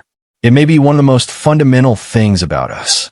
Ruth Shady Solis is still working at Carroll. She has spent more than 30 years of her life on the site, fighting for funding, fighting for recognition, fighting against the institutional inertia that tends to treat South American archaeology as less important than its counterparts in the Old World. She has fought against looters who have damaged parts of the site. She has fought against agricultural encroachment on the surrounding land. She has fought, in the way that all great archaeologists fight, against time itself. In 2009, Carroll was declared a UNESCO World Heritage Site. In 2011, the Peruvian government formally recognized Carroll Soup as one of the foundational civilizations of the Americas. Ruth Shady Solis received the Order of Merit for Distinguished Services from the government of Peru. These recognitions matter, but the recognition that matters most is not an official one. It is the recognition that comes from standing at the base of the Pyramid Mayor at Carroll, in the quiet of the Soup Valley, with the Andes rising to the east and the Pacific somewhere to the west behind the coastal hills, and understanding that you are standing in a place where human beings built something extraordinary 5,000 years ago, without weapons, without pottery, without any of the things we typically associate with the beginning of civilization. They built it with cotton and fish and knotted string and an understanding of mutual benefit that sustained them for 600 years. They built it with their hands and their minds and their remarkable, persistent, species-wide conviction that living together in an organized community is better than living apart. They built it, and then they left it to the desert, and the desert kept it for 5 millennia, and then a woman from Lima came along with a trowel and a radiocarbon dating kit and gave it back to the world. There's one more thing to say about Carroll. In the residences of the city, alongside the cotton and the food remains and the everyday objects of domestic life, excavators have found flutes, musical instruments carved from the bones of birds and the spines of cacti. 32 flutes have been found at Carroll, making it one of the earliest musical instrument deposits ever discovered in the Americas. The people of Carroll made music. 5,000 years ago, in a desert valley in Peru, people sat in their homes in the shadow of the Great Pyramids and played music on bone flutes. Not weapons, not war trophies, not records of conquest. Music. That is who built Carroll. That is who built the oldest city in the Americas. And if that does not make the distance between them and us collapse completely, then nothing will. In 1956, a pilot flying a small reconnaissance aircraft over the dense rainforest of northern Guatemala looked down through his window and saw something that made him check his instruments twice. He was flying over the Petén Basin, a vast, flat expanse of tropical lowland forest that covers roughly a third of Guatemala and spills across the borders into Mexico and Belize. From the air, the Petén looks like a green ocean. An unbroken canopy of mahogany and ceiba and strangler figs stretching in every direction to the horizon, interrupted only by the occasional glint of a lake or the thin brown line of a dirt track. It is one of the largest remaining stretches of tropical forest in Central America, and from the air it looks like a place that has never been touched by human hands. Except, rising above the canopy, in several places, were shapes that did not belong to any tree. Stone, gray and ancient and massive. Pyramidal structures pushing up through the green surface of the jungle like the tips of mountains emerging from cloud. The pilot knew enough to understand what he was looking at. These were not natural formations. These were buildings. Enormous buildings, taller than the surrounding trees, which in the Petén can reach 40 meters or more. He banked the aircraft and flew lower. The jungle went on for kilometers in every direction, and the stone shapes kept appearing. Not one or two isolated structures, but many. A city buried in the forest, its tallest temples still reaching above the canopy after 1,000 years of abandonment, like hands raised above water. What the pilot was looking at was Tikal, and what Tikal was, what it had been at its height, was something that the aerial photographs could only hint at and that subsequent decades of archaeology would only partially reveal. It was one of the greatest cities the ancient Americas ever produced. To understand Tikal, you have to understand the Maya world. Not the Maya of popular imagination, not the civilization of calendar prophecies and mysterious collapse, but the real Maya. A civilization of extraordinary intellectual sophistication, political complexity, and cultural vitality that dominated Mesoamerica for more than 1,000 years. The Maya were not a single unified empire in the way that Rome was, or the way the Inca would later be. They were a civilization of city-states. Dozens of independent polities, each with its own ruling dynasty, its own patron deities, its own artistic traditions, its own ambitions, bound together by a shared language family, a shared writing system, a shared cosmology, and a shared set of cultural practices that made the Maya world recognizable across an enormous geographic area stretching from the Yucatan Peninsula in the north to the highlands of Honduras and El Salvador in the south. Within that world, Tikal was for several centuries one of the most powerful and important cities. We are in the Petén Basin. The year is approximately 400 BC. The first permanent settlers are establishing themselves in the low hills around a series of seasonal swamps called bajos, that's the forest floor. The location is not obviously ideal. There is no major river nearby. The soil of the Petén, though lush in appearance, is thin and not naturally suited to intensive agriculture. The water supply is dependent on rainfall collected in reservoirs and managed with care. But the location has one great advantage. It sits at a natural crossroads. Trade routes connecting the Caribbean coast to the Pacific coast, the highlands of Guatemala to the lowlands of the Yucatan, converge in the Petén. And whoever controls the crossroads controls the trade. The founders of Tikal understood this. They built their city on the geography of commerce, the same instinct that had built Petra in its desert canyon and Great Zimbabwe on its gold plateau. For 400 years, Tikal grew steadily. By the 1st century AD, it was already a significant regional center, with monumental architecture and a ruling dynasty that claimed divine ancestry and conducted its affairs with the elaborate ritual protocol that Maya kingship required. And then, in the early classic period, Tikal encountered a power that would shape its destiny for centuries. Teotihuacan. Teotihuacan was the greatest city of its era in all of Mesoamerica. Located in the Valley of Mexico, roughly 1,000 kilometers northwest of Tikal, it was a metropolis of perhaps 100,000 people at its height, a planned urban center of extraordinary scale whose Pyramid of the Sun is one of the largest structures ever built in the pre-Columbian Americas. Teotihuacan was a trading power, a military power, and a cultural power of the first magnitude, and its influence radiated outward across Mesoamerica in ways that archaeologists are still working to fully understand. In 378 AD, a figure known in the Tikal inscriptions as Siyaj Kak, which translates roughly as fire is born, arrived at Tikal. He came, the inscriptions tell us, from the west, from the direction of Teotihuacan. And on the day he arrived, the existing king of Tikal, a ruler named Chuktok Ichak, died. Whether Chuktok Ichak was killed or simply died of coincidental causes on the same day as this arrival from the west is a question that the inscriptions leave diplomatically unanswered. But the consequences were unambiguous. A new king was installed at Tikal, a ruler with direct connections to Teotihuacan, and the city entered a new phase of its history. What followed was not subjugation. It was something more complex and, in the long run, more generative. Tikal absorbed Teotihuacan influence, integrated it into its own political and artistic traditions, and emerged from the encounter not as a colonial outpost of a distant power, but as an independent polity strengthened by new connections, new trade relationships, and new cultural energy. By the 5th century AD, Tikal was a major power in its own right. By the 6th and 7th centuries, it was one of the 2 or 3 most powerful cities in the entire Maya world.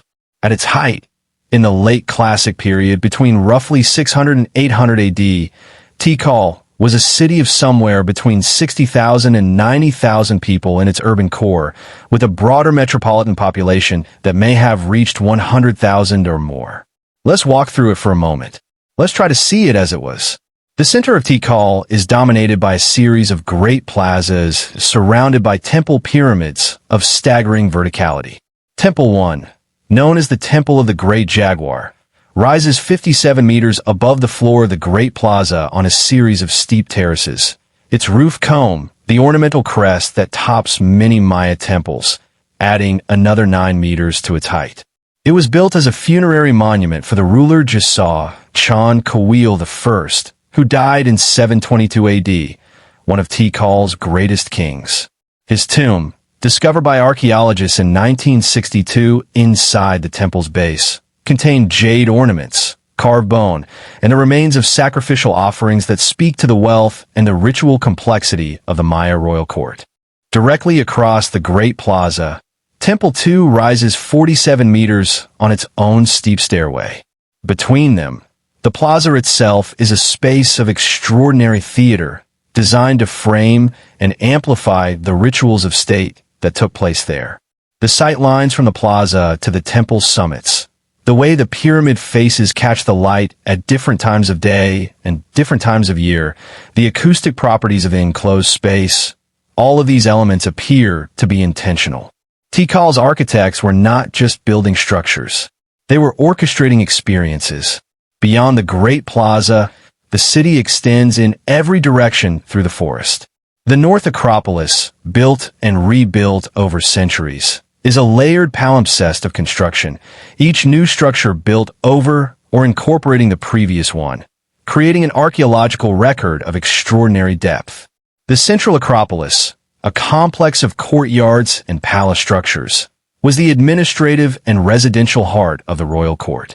Reservoirs, carefully engineered to capture rainwater, the landscape of the urban center. And in every direction from the central precinct, spreading through the forest for kilometers, are the neighborhoods where the bulk of Tikal's population lived. Modest stone and thatched structures, larger elite residences with carved stone lintels and painted interiors, small local temples serving neighborhood religious needs, all of it connected by a network of causeways, raised stone roads that cut through the forest and link the urban center to its outlying communities. Tikal was not a temple complex with some houses around it. Tikal was a city, a dense, complex, functioning city, with all the social variety and economic differentiation and political tension that city life always produces. And it was a city of the mind in a way that is still, after more than a century of study, genuinely astonishing. The Maya intellectual tradition is one of the great achievements of human civilization, and it flourished in cities like Tikal with an intensity that the physical evidence only partially captures. The Maya developed one of only 5 or so fully independent writing systems in all of human history. Their hieroglyphic script, a complex combination of logograms and syllabic signs that took modern scholars most of the 20th century to decipher, was capable of recording the full range of human thought and expression. History, poetry, astronomy, mathematics, ritual instruction, political propaganda. The Maya wrote on stone stele, on the plaster walls of buildings, on bark paper books, on ceramic vessels, on jade and bone. Their mathematical system included the concept of zero, which they developed independently of its development in India, and which they used centuries before European mathematicians fully grasped its implications. Their positional numerical notation, using zero as a placeholder in a vigesimal, base 20 counting system, allowed calculations of extraordinary complexity and precision. And they applied that mathematical sophistication to the sky.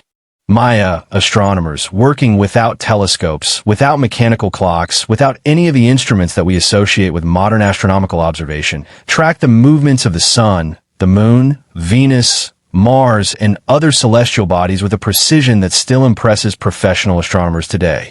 The Maya calendar system, actually a set of interlocking calendars of different lengths, was not a single invention, but the product of centuries of accumulated observation and calculation, refined and corrected over generations by astronomer priests who understood that the sky was a clock and that reading it correctly was both a practical and a sacred obligation.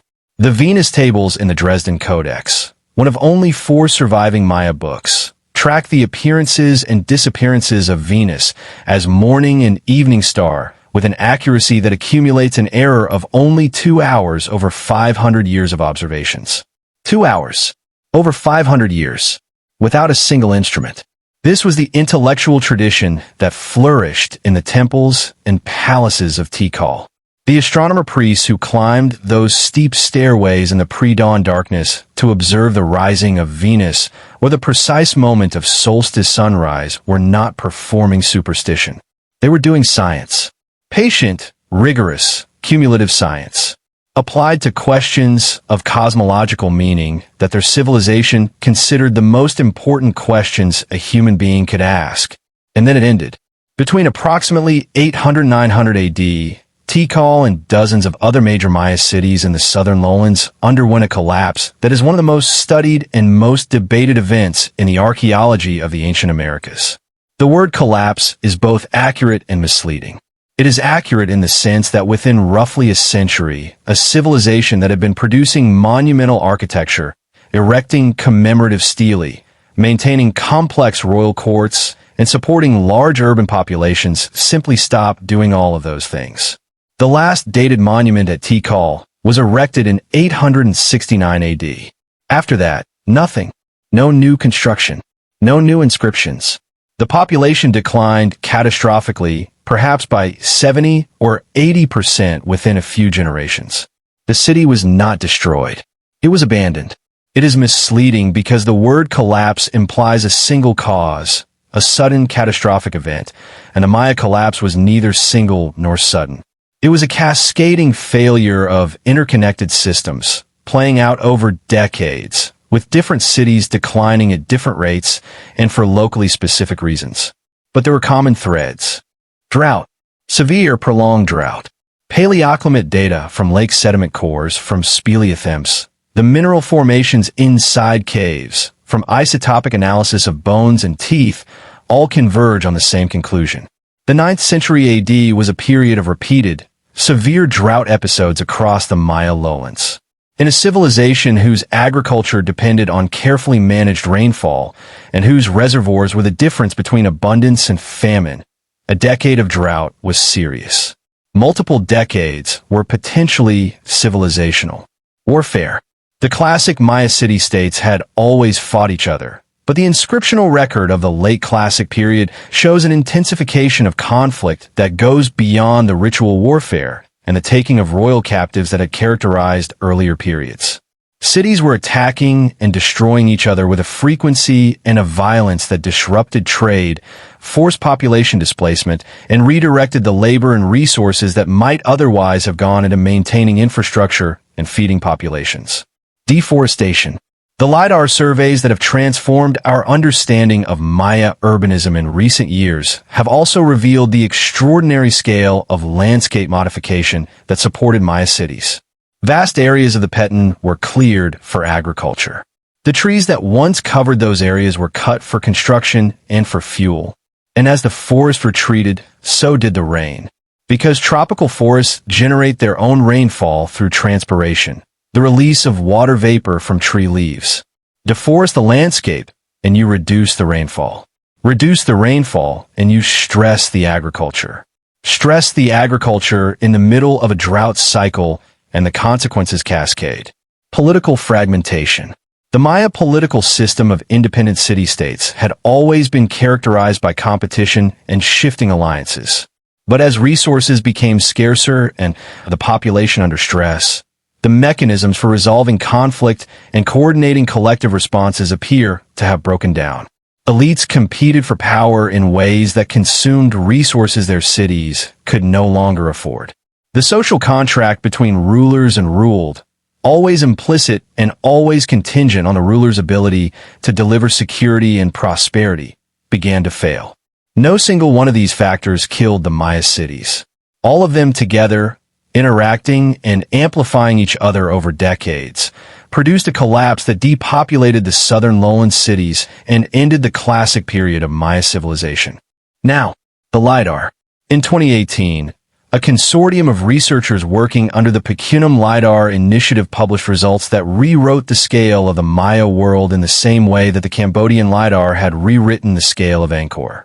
Flying over roughly 2,100 square kilometers of the Petan lowlands, the LiDAR surveys stripped away the jungle canopy and revealed the ground beneath with a resolution that no previous technology had been able to achieve.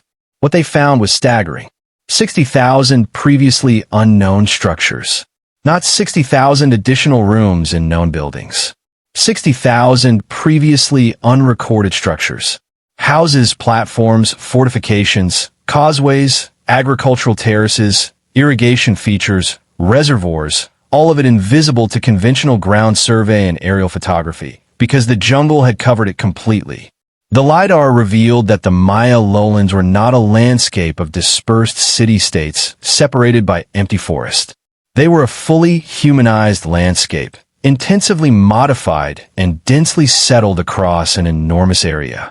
The population estimates for the classic Maya, which had been rising steadily as archaeological evidence accumulated, jumped again in light of the LiDAR data. Some researchers now suggest that the total population of the classic Maya lowlands may have been 10 million people or more. 10 million people in a tropical forest, fed by an agricultural system of terraces and raised fields and managed wetlands that the LiDAR has revealed to be far more extensive and sophisticated than previously imagined. That is the scale of what was lost, and that is the scale of what the jungle hid. Tikal today is one of the most visited archaeological sites in the Americas. The core of the ancient city forms the heart of Tikal National Park, a UNESCO World Heritage Site that protects both the archaeological remains and the surrounding forest. Hundreds of structures have been excavated and stabilized. The Great Temple pyramids rise above the canopy as they always did, visible from the air as the pilots saw them in 1956. But the vast majority of the site, like the vast majority of every site in this documentary, remains unexcavated. The 60,000 structures revealed by LiDAR across the broader region represent years, perhaps decades, perhaps a century of future archaeological work. The forest is full of Tikal, full of the Maya, full of stone that has not been touched by an archaeologist's hands, of rooms where the objects of daily life may still be waiting in the darkness, of inscriptions that may record history and poetry and astronomical observations that we have not yet read. The jungle took the city back, but kept it, held it in the dark beneath the canopy, intact and waiting. There is something specific about Tikal that stays with you after you leave. Something that has nothing to do with the size of the temples, or the sophistication of the astronomy, or the complexity of the collapse. It is the sound. Tikal today is full of sound. Howler monkeys in the tree canopy above the temples, their calls carrying for kilometers through the forest at dawn, a sound that is simultaneously one of the most alarming and one of the most beautiful things you will ever hear in a natural setting. Toucans, parrots, the constant background chorus of insects. The forest is alive in a way that the ruins of Petra or Pompeii are not, because the forest has reclaimed the space that the city once occupied, and it has done so completely. And it strikes you, standing in the great plaza of Tikal with the howlers calling from the ceiba trees above Temple 1, that the Maya who lived here heard this same sound every morning of their lives. The same howler calls echoing off these same stone walls. The same parrots in the same trees that were standing here, or whose ancestors were standing here, when the astronomer priests climbed these steps in the dark to watch the sky. The forest connects Tikal to its past in a way that no other city in this documentary can quite match. Because the forest was always here, even at the height of Tikal's power, even when the population was 90,000 and the plazas were crowded and the stairways were painted red and the ritual fires burned on the temple summits. The forest was just beyond the edge of the city, pressing in, waiting. The Maya knew the forest. They depended on it, and they feared it, and they modified it, and they were ultimately defeated by the consequences of having modified it too completely. The forest waited. And when the city's strength failed, the forest came back. It is still here. What Tikal teaches us is perhaps the most urgent lesson in this entire documentary. The Maya collapse has been studied more intensively than almost any other historical collapse, precisely because it causes drought and deforestation and overpopulation and political fragmentation and intensified conflict, map so clearly onto pressures that the modern world is navigating right now. This is not a coincidence that archaeologists ignore. The scholars who study the Maya collapse write papers with titles that make their contemporary concerns explicit. They talk about tipping points and cascading failures and the limits of political institutions under environmental stress and language that is clearly aimed at an audience that is not thinking only about the 9th century AD. The Maya did not fail because they were primitive. They did not fail because they lacked intelligence or sophistication or the capacity for complex organization. They failed because a set of interlocking stresses overwhelmed the resilience of a system that had functioned brilliantly for centuries. Sound familiar? The people who built Temple 1 at Tikal, who tracked Venus across the sky with 2 hours of accuracy over 500 years, who developed one of the great writing systems of human history, who fed a population of tens of millions from a managed tropical landscape. Those people were not qualitatively different from us in their capacity for intelligence and organization and ambition. They were us. And their city, their brilliant, soaring, improbable city rising above the jungle canopy, is a message, written in stone that the forest has been keeping for us for 1,000 years. Whether we are wise enough to read, it is a question that the stone faces of Tikal cannot answer. That part is up to us. On a winter night in 1850, a storm came in off the Atlantic and hit the Orkney Islands with a violence that the people who lived there still talked about decades later. The Orkney Islands sit at the northern tip of Scotland, in a stretch of gray, restless water where the Atlantic Ocean meets the North Sea. They're not a gentle landscape. The wind is constant, the kind of wind that bends trees permanently sideways and teaches every generation of islanders, from childhood, to lean into it when they walk. The coastline is dramatic, all cliff and rock and the white violence of breaking waves. In winter, the storms that come off the open ocean are among the most powerful in Europe. The storm of 1850 was exceptional even by Orkney standards. It stripped the grass from a coastal mound on the Bay of Skyle on the western coast of the Orkney mainland, the largest of the islands. The mound had always been there. The local people knew it as Scarabra, a name of uncertain meaning in the old Norse-influenced dialect of the islands. It rose from the ground near the shoreline, grass-covered and unremarkable, one of many such mounds in the Orkney landscape that might have been natural or might have been something else, and that nobody had ever thought to investigate particularly closely. The storm took the grass, and beneath the grass, sticking up from the exposed earth, were walls. Stone walls, low and thick, built from the flat sandstone slabs that occur naturally throughout the Orkney Islands in a form ideally suited to construction.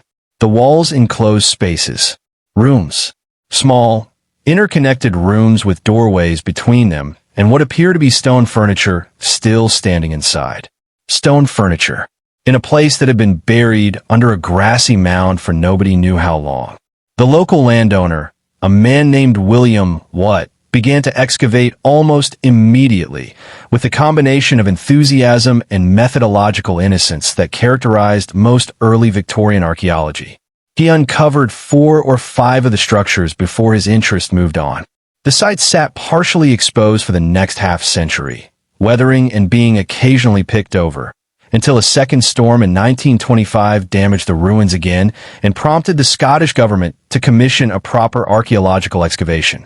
The archaeologist they sent was Vere Gordon Childe, one of the most important prehistorians of the 20th century, a scholar of formidable intelligence and genuine passion for the deep human past. Childe excavated Scarabray between 1928 and 1930 and produced a report that astonished the archaeological world. What had been buried under the grassy mound at the Bay of Skyle was a Neolithic village, a complete, intact, extraordinarily well-preserved Neolithic village. the best preserved prehistoric settlement in all of Western Europe. And it was older than Stonehenge, older than the Great Pyramid of Giza. It had been built and occupied and then abandoned somewhere between 3,100 and 2,500 BC, 5,000 years ago. Let's go inside. That is the thing about Skara Brae that separates it from every other Neolithic site in Europe. You can go inside. The rooms are intact. The walls are standing. The furniture is still there. There are 8 structures at Skara Brae, connected to each other by low, covered passageways. The passageways were roofed, which means that in the original village, you could move between buildings without going outside, without facing the wind. This is not a trivial detail in a landscape where the wind blows cold and relentless for most of the year. The covered passageways tell you something about the practical intelligence of the people who designed this village. They thought about comfort. They thought about how to make life in a difficult climate more bearable.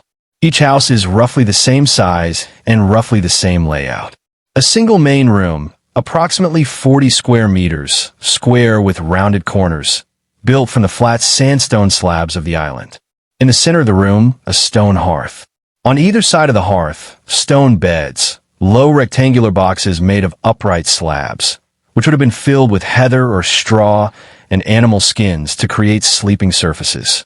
Directly opposite the entrance, against the back wall of the room, a stone dresser. A stone dresser. 2 shelves of sandstone slabs, supported by upright stones, rising from a floor to roughly chest height. The dresser faces the doorway, which means that when you walk into a house at Skara Brae, the first thing you see, the thing positioned in the most prominent place in the room, directly in your line of sight, is this piece of stone furniture. Archaeologists have speculated about what was displayed on the dresser. Ritual objects, perhaps. Items of spiritual significance. Things that the inhabitants wanted visitors to see the moment they entered the home. We cannot know for certain. But the choice of placement, the deliberate decision to put this piece of furniture in the most visible position in the room, suggests that whatever went on the dresser mattered. That it communicated something about the people who lived there, their beliefs, their status, their identity. 5,000 years ago, people were thinking about how their homes presented themselves to visitors. They were thinking about interior design. The stone has preserved Skara Brae in a way that almost nothing else could have. In most Neolithic sites across Europe and the world, the evidence of daily life is fragmentary at best. Wood decays. Fabric disintegrates. Plant material vanishes. Bone survives if conditions are right, but organic materials of all kinds are fragile in the face of time and soil chemistry and the patient work of bacteria and fungi.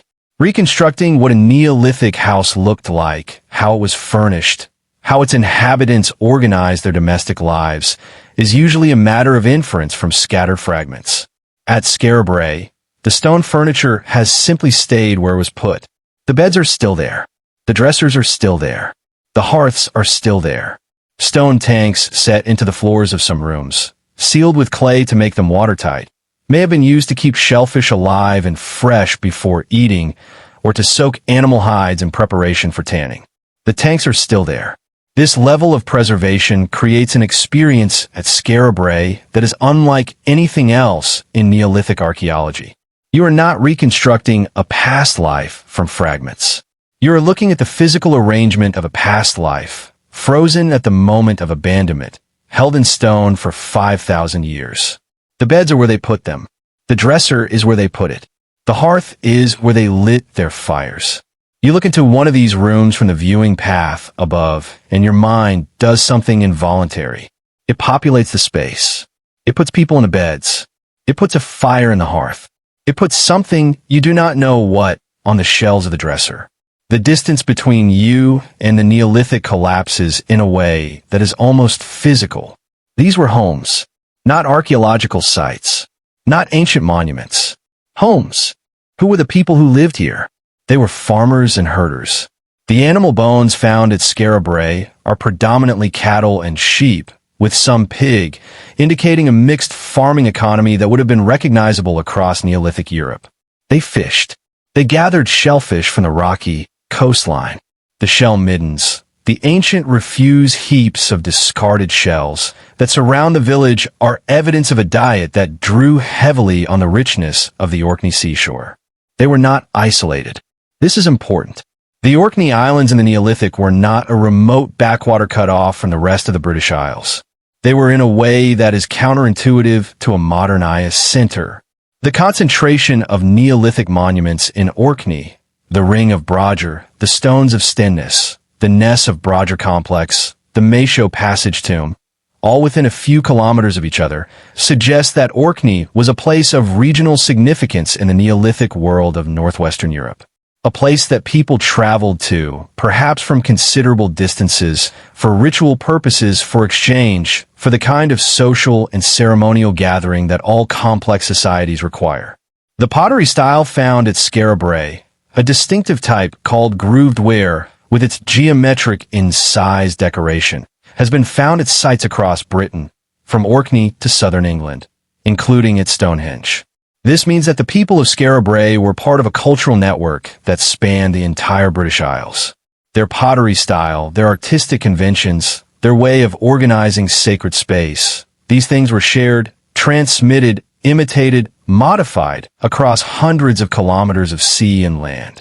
5,000 years ago, before writing, before metal, before the wheel had reached Britain, the people of these islands were culturally connected to each other across enormous distances. They were trading ideas as well as objects. They were participating in something that, while it had none of the formal infrastructure of later civilizations, had the essential character of civilization, the transmission of culture across space and time. The objects left behind at Skara Brae are small and intimate, and tell you things that the architecture alone cannot. Carved stone balls have been found at the site. These are objects, roughly the size of a large apple, carved from stone into spherical forms with regular surface patterns of knobs or facets. Carved stone balls have been found at dozens of sites across Scotland, and their purpose is completely unknown. They are too carefully made to be casual objects. They are too varied in their surface patterns to be standardized tools. They may be ritual objects. They may be gaming pieces. They may be the material expression of mathematical or astronomical concepts. They may be something we have not imagined. They are beautiful. Whoever made them cared about making them beautiful. Beads and pendants have been found, made from bone and from a mineral called jet, a black gemstone that occurs naturally in certain coastal areas of Britain. Jewelry, personal adornment. The particular human desire to decorate the body, to mark identity and status and affiliation through what you wear, is present at Skara Brae 5,000 years ago, exactly as it is present in every human society that has ever existed. A small carved object that may be a figurine has been found, though its interpretation is uncertain. Antler pins that may have fastened clothing or hair. Traces of red and yellow ochre pigment that may have been used as body paint or for decorating objects. These are not the remnants of primitive survival. These are the remnants of people who had surplus time and surplus creativity and who used both of them to make things that were meaningful to them. Things that were beautiful. Things that connected them to each other and to whatever spiritual or symbolic world they inhabited. These were fully realized human beings, living fully realized human lives in stone rooms on a windswept island in the North Atlantic. 5,000 years ago, the village at Skara Brae was not static over its period of occupation. Archaeologists working at the site have identified multiple phases of construction and modification. The village grew and changed over the roughly 600 years of its occupation. Rooms were added. Passageways were extended. The midden material, the accumulated refuse of daily life, including ash, organic waste, and broken objects, that surrounded and insulated the buildings was incorporated into the structure of the village as it developed. The walls of the buildings actually built into the midden, and the midden heaped against the walls from outside, providing insulation against the wind and cold. This is a sophisticated response to the Orkney climate. A house built into a midden and with midden heaped against its exterior walls is a house that is significantly warmer and more sheltered than a house standing exposed to the Atlantic wind. The builders of Skara Brae understood their environment and they modified their architecture to work with it. The village, in a sense, grew its own insulation over generations. The covered passageways that connected the buildings were also built progressively lower over time, the floor levels of the village rising as midden material accumulated beneath them. At some point in the village's history, the doorways between buildings were fitted with stone door frames and what appeared to have been wooden or stone doors that could be secured from the inside, with bar holes and bolt sockets cut into the stone frames. You could lock your door at Scarabray. From the inside, privacy, security, the desire to control who entered your home. These are not modern anxieties. They're human anxieties. And the stone door frames of Scarabray encode them in a form that 5,000 years have not been able to erode. And then they left. Sometime around 2500 BC, the village was abandoned. And here, in the departure, lies the mystery that has never been fully solved. The circumstances of the abandonment are strange. Not all of the objects that you would expect to find in a deserted village were left behind. Some things were taken, but some things were not. A broken necklace was found scattered across the floor of one of the houses, as if it had snapped and its beads had rolled away and nobody had stopped to pick them up. Carving tools were left in place. Personal objects that seemed too valuable to leave behind were simply left. Was the departure sudden? Was there an emergency that forced people to leave quickly, taking only what they could carry in the moment? Some researchers have pointed to evidence of a storm or a coastal flooding event in the final occupation layer at Scarabray, suggesting that the sea may have played a role in forcing the abandonment, as it had in the mound's exposure in 1850. Or was the departure gradual? Did people begin to leave one by one or family by family, as conditions deteriorated or as new opportunities arose elsewhere, until the last inhabitant finally locked their door and walked away and nobody came back? We do not know. What we know is that the climate of Orkney was changing around this time. The Neolithic period in Britain was followed by the Bronze Age, and the transition between the two was accompanied by a gradual shift toward cooler, wetter conditions across northwestern Europe. The agricultural land that had supported the village may have become less productive. The society that had found Orkney to be a center of cultural life may have been reorganizing itself around new centers of power and ritual activity. The Neolithic in Orkney does not end with a conquest or a catastrophe that we can identify. It ends with departure, quiet, orderly in most respects, and final. The people of Scarabray walked away from their stone rooms and their stone beds and their stone dressers, and they did not come back. And the sand blew in, and the grass grew over, and the mound sat at the Bay of Skyle for 4,500 years, waiting for a storm fierce enough to strip it bare. There is a quality to Scarabray that is unlike any of the other cities in this documentary. It is not the scale that gets you. Scarabray is small. 8 rooms. A handful of passageways. A midden. By the standards of Angkor or Tikal or Mohenjo-Daro, it is a village, not a city. A hamlet. A place where perhaps 50 to 100 people live their entire lives within shouting distance of each other. But small does not mean simple. In the intimacy of Scarabray, the fact that you can stand above one of its ruins and see the entire domestic arrangement of a Neolithic life laid out before you creates a connection to the deep past that the grandest monument cannot provide. Angkor, what tells you what the Khmer kings wanted you to think about them? The treasury at Petra tells you what the Nabateans wanted foreign merchants to feel when they emerged from the sick. Temple 1 at Tikal tells you what the Maya wanted the gods to understand about the ambitions of its builder. The stone dresser at Scarabray tells you something different. It tells you what a person looked at when they walked into their home. It tells you that they slept in beds with their family on either side, that they gathered around a central hearth, that they wanted to keep something on a shelf where visitors would see it, that they locked their door when they wanted to be alone. These are not the behaviors of an alien species that we struggle to understand across the gulf of 5,000 years. These are the behaviors of people, of us. The dresser in the center of the back wall, the hearth in the middle of the floor, the bed frames with their heather and skins, the locked door. These are the bones of home, the skeleton of domestic life that has barely changed in its essentials across 5,000 years of human history. The Neolithic people of Skara Brae were not our ancestors in the genetic sense, or not necessarily. They were our ancestors in a deeper sense. They were the people who figured out what home should feel like, who built it in stone because stone was what their island gave them, and because they understood, perhaps without being able to articulate it, that the right materials for a lasting place to live are the most durable materials you can find. They were right. Their homes have lasted 5,000 years. We barely build things to last 50. Skara Brae today is managed by Historic Environment Scotland and receives hundreds of thousands of visitors each year. The site sits at the edge of the Bay of Skyle, the same bay that the storm of 1850 looked out over when it stripped the mound bare. The sea is a few hundred meters away. The wind, on most days, is doing what the Orkney wind always does. The village is roofless now. The original roofs, almost certainly timber and thatch, were lost to decay millennia ago. But the walls stand. The furniture stands. The hearths are there. The dressers are there. The stone tanks are there.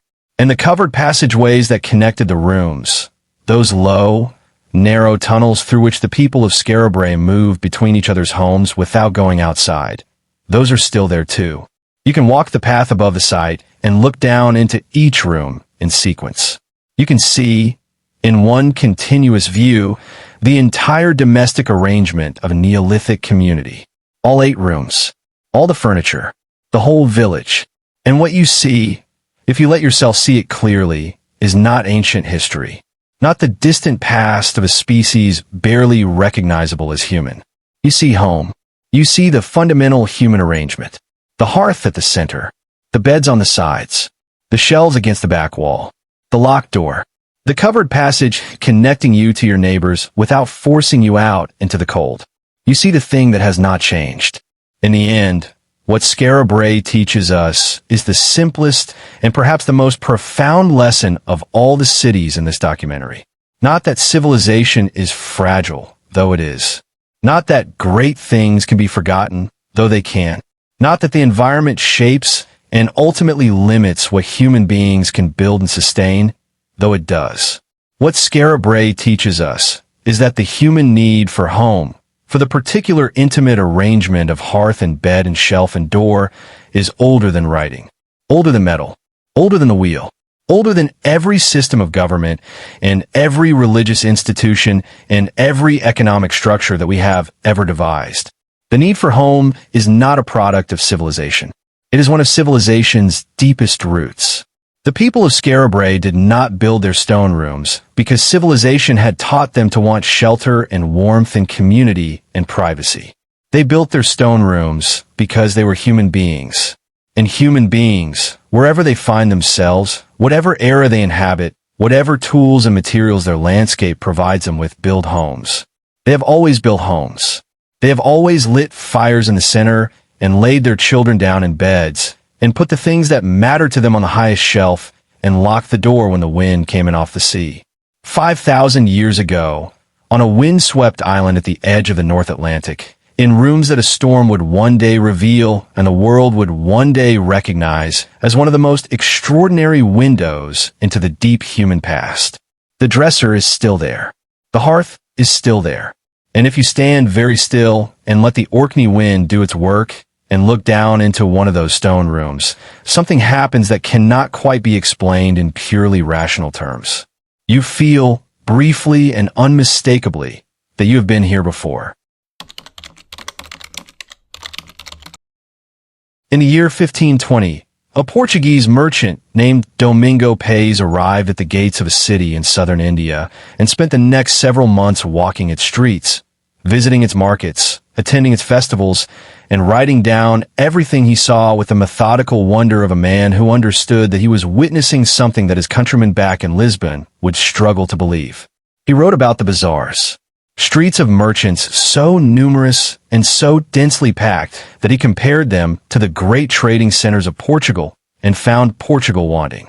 He wrote about the markets for cloth, for jewels, for spices, for horses, for every commodity that moved through the Indian Ocean trading world at its most prosperous. He wrote about the city's streets, broad and well-maintained, running between buildings of stone and lime that impressed him with their quality and their scale. He He wrote about the palace complex, the royal enclosures and their pavilions, and their elaborately carved stone platforms, and their stables for thousands of horses, and their spaces for the elephants that were both instruments of war and symbols of royal magnificence. He wrote about the temples, dozens of them, some of enormous size, their towers rising above the city in the distinctive tapering form of South Indian temple architecture, covered in carved figures of extraordinary intricacy and vitality. And he wrote about the people, hundreds of thousands of them, moving through the streets of this city in the organized chaos of urban life at its most intense and most alive. He estimated, with the imprecision of a man doing his best to count the uncountable, that the city contained at least 500,000 people. Other contemporary accounts put the number higher. Modern scholars, working from the archaeological evidence of the city's extent, suggest that at its peak the population of Vijayanagara and its immediate metropolitan area may have reached 500,000 or more, making it, in the early 16th century, one of the 2 or 3 largest cities on the face of the earth. The city of Vijayanagara, the city of victory. Domingo Paes wrote, after everything he had seen and everything he had tried to put into words for his readers at home, that it was as large as Rome and very beautiful to the sight. As large as Rome, the highest compliment a Portuguese man of the 16th century could offer. 45 years after Paes wrote those words, Vijayanagara was a ruin, burned, looted, emptied of its people, its palaces broken, its markets silent, its streets, which had been as crowded as any in the world, completely and permanently abandoned. And the question of why, of how a city that size, that powerful, that magnificent, that deeply embedded in the life of a civilization, could be destroyed so completely and so permanently, is one that the ruins themselves have been trying to answer for 450 years. To understand Vijayanagara, you have to understand the landscape it was built in. The city sits on the banks of the Tungabhadra River in what is now the Bellary district of Karnataka in southern India. The landscape is extraordinary. Enormous granite boulders, rounded by millions of years of geological process, are scattered across the terrain in configurations that seem almost deliberately artistic, balanced on each other in ways that defy casual expectation, creating a terrain of dramatic visual beauty and considerable natural defensibility. The boulders are the color of rust and honey in the afternoon light. The river runs green and clear between them. This landscape, which today forms the setting of the UNESCO World Heritage Site at Hampi, was chosen by the founders of the Vijayanagara Empire not just for its beauty or its defensibility, but for its sacred significance. The region was already deeply embedded in Hindu sacred geography before the empire existed. The confluence of the Tungabhadra and its tributaries, the granite hills with their ancient temples, the presence of sites associated with the Ramayana, the great Hindu epic, all of these made this a landscape already charged with religious meaning. The Vijayanagara Empire was founded in approximately 1336 AD, in a period of considerable political turmoil in the Deccan. The Delhi Sultanate had been expanding southward, and the kingdoms of the Deccan and southern India were under pressure from the north. 2 brothers, Harihara and Bukka, who had previously served in the court of the Hosla kingdom and had at some point been captured and taken to the Delhi Sultanate, returned to the south and, with the blessing of the sage Vidaranya, established a new kingdom on the banks of the Tungabhadra. The name they gave their capital was Vijayanagara, City of Victory. It was both a statement of aspiration and, for more than 2 centuries, a statement of fact. The empire that grew from this founding moment became the greatest Hindu kingdom of the medieval period. At its height, Vijayanagara controlled most of the Indian peninsula south of the Krishna River, a territory encompassing what is now Karnataka, Andhra Pradesh, Telangana, Tamil Nadu, Kerala, and parts of Odisha and Maharashtra. It was a vast, diverse empire with a population in the tens of millions, a sophisticated administrative system, a thriving agricultural economy, and a position at the center of the Indian Ocean trading world that made it one of the wealthiest polities of its era. The empire was ruled by several dynasties over its 200-year history, of which the most important was the Tuluva dynasty, whose greatest king was Krishna, who ruled from 1509 to 1529 and is considered one of the most accomplished rulers in Indian history. Krishnadevara was, in the fullest sense of the word, a Renaissance man in an era when that concept was being independently invented in several places across the world simultaneously. He was a military commander of exceptional ability, expanding the empire's territory in all directions and winning victories against the Deccan sultanates to the north that secured the kingdom's borders for a generation. He was a poet and a scholar, composing works in Telugu that are considered masterpieces of classical Telugu literature. He was a patron of artists, scholars, poets, musicians, and craftsmen, making the court of Vijayanagara one of the great centers of cultural production of his era. He was a builder on an extraordinary scale, and he was a diplomat, maintaining complex relationships with the Portuguese, who had arrived on the Malabar coast in 1498 and whose control of the sea trade made them simultaneously a threat and a commercial partner. Krishnadevara needed Portuguese horses, the war horses that the Indian cavalry required, which came by sea from Arabia and Persia. The Portuguese needed the trade access that Krishnadevara's empire provided. They dealt with each other with the pragmatic mutual interest of powers that recognized their own dependence on the relationship. It was in the reign of Krishnadevara that Domingo Pais visited and wrote his astonished account. The city that Pais described was Vijayanagara at its absolute height, in the full flush of an empire that showed no signs, to the casual observer, of any impending fragility. Let's walk the city that Pais walked. Vijayanagara was not a single unified urban space in the way that a modern city is. It was a metropolitan region organized around several distinct zones, each with its own character and function, connected by roads and enclosure walls that organized the urban fabric into a comprehensible whole. The sacred center of the city was the area around the Virupaksha temple, dedicated to a form of the god Shiva and still an active place of worship today, one of the oldest continuously functioning temples in India. The temple complex, with its towering gopuram, the monumental gateway tower that is the defining architectural feature of South Indian temple style, rose above the surrounding city and served as the spiritual anchor of the entire enterprise. The empire had been founded in the presence of the gods, and the gods were kept at the center of the city in stone and ritual that expressed that relationship in terms impossible to misunderstand. Around the sacred center, the urban fabric spread in a controlled complexity that reflects the social and economic organization of the empire. There were distinct residential and commercial zones for different communities, for merchants, for craftsmen, for different religious communities, including the large Muslim population that was an integral part of Vijayanagara's commercial and military life. The cosmopolitanism of Vijayanagara is one of its most important and most overlooked features. This was a Hindu empire, and it celebrated and patronized Hindu religion and culture with extraordinary energy. But it was also a pragmatic empire, and it accommodated and integrated Muslims, Jains, and foreign traders within its social fabric, with a flexibility that reflected the priorities of a kingdom that needed commerce and military talent more than it needed ideological purity. The market streets that Pais described were organized by commodity, each type of good sold in its designated area. The bazaar of cloth, the bazaar of jewels, the bazaar of horses, the bazaar of flowers, which Pais particularly noted, astonished by the variety and the quantity of flowers on offer in a city that consumed them in religious offerings and personal adornment at an extraordinary rate. These markets were not improvised.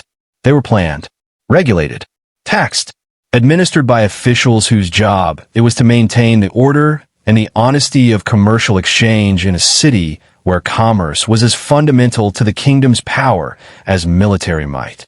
The royal enclosure sat on a series of rocky outcroppings toward the south of the urban core, a complex of platforms, pavilions, stables, and audience halls enclosed by its own set of walls within the larger city. The Mahanavami Dibba, the great platform from which the king presided over the Mahanavami festival, the 9-day royal festival that was the most important ceremonial event of the Vijayanagara calendar, is one of the most impressive structures on the site. It rises 12 meters above the surrounding terrain in 3 tiers. Its exterior surface is covered with bas-relief carvings depicting scenes of procession, warfare, elephants, horses, dancers, musicians, and the elaborate ceremonial life of the royal court. The carvings on the Mahanavami Dibba are among the most vivid historical documents of the Vijayanagara period. They show you the empire as it wished to be seen. The power, the abundance, the ceremony, the elephants caparisoned for battle, and the horses from Arabia, and the soldiers from every part of the empire, and the women dancing and the musicians playing. It is a record of a court at the height of its confidence, carved into granite to last forever. It was meant to last forever. The foreign accounts of Vijayanagara are among the most remarkable documents of the medieval period. Pays was not the only visitor who tried to put the city into words. Abdur Razak, a Persian scholar who visited in 1443, wrote an account that is both lyrical and precise.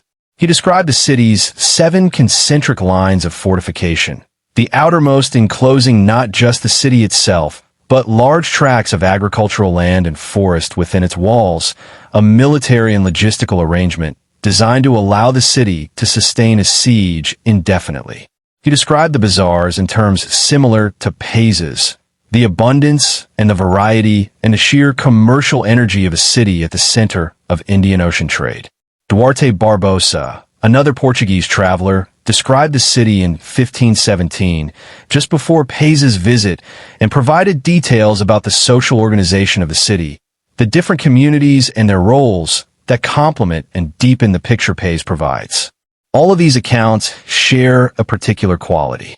They are accounts written by people who have seen a great deal of the world, who are not easily impressed, and who are nevertheless clearly and genuinely astonished by what they are looking at. Abdur Razak, who had traveled extensively across the Islamic world and Persia, wrote that among all the cities of the world he had visited, none surpassed Vijayanagara in its magnificence. None surpassed Vijayanagara. This is not the polite exaggeration of a diplomat seeking to flatter his hosts.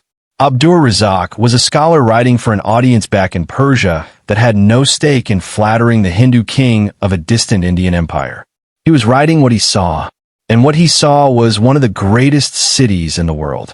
The empire that had made Vijayanagara great faced, in the middle of the 16th century, a coalition of enemies that had managed to keep at bay for 200 years. To the north of the Vijayanagara territories lay the Deccan Sultanates, 5 Muslim kingdoms that had carved up the old Bahmani Sultanate among themselves and that had long been rivals, individually and collectively, of the Hindu Empire to the south. The relationship between Vijayanagara and the Deccan Sultanates had been one of constant tension, punctuated by periods of war and uneasy peace and shifting alliance. Vijayanagara had defeated the Sultanates often enough to maintain its southern territories and its independence, but the northern frontier was always contested and always potentially dangerous. In 1565, for the 5 Deccan Sultanates, the Bijapur Sultanate, the Ahmadnagar Sultanate, the Bidar Sultanate, and the Golconda Sultanate, set aside their own considerable mutual antagonisms and formed a coalition for the specific purpose of destroying Vijayanagara. The armies met at a place called Talikota in January of 1565. The Battle of Talikota was one of the largest and most consequential battles in Indian history, and its outcome was decided not primarily by the size or quality of the armies, though the coalition forces were substantial, but by an act of treachery within the Vijayanagara ranks that the historical sources record with a bitterness that still resonates across the centuries. 2 commanders of Muslim cavalry within the Vijayanagara army, men who had served the empire and been rewarded by it, changed sides in the middle of the battle, turning their forces against the army they had ridden out with that morning. The Vijayanagara lines broke. The rout was catastrophic. The king, Aliya Ramaraya, who was old and had to be carried to the battle in a palanquin, was captured and immediately executed.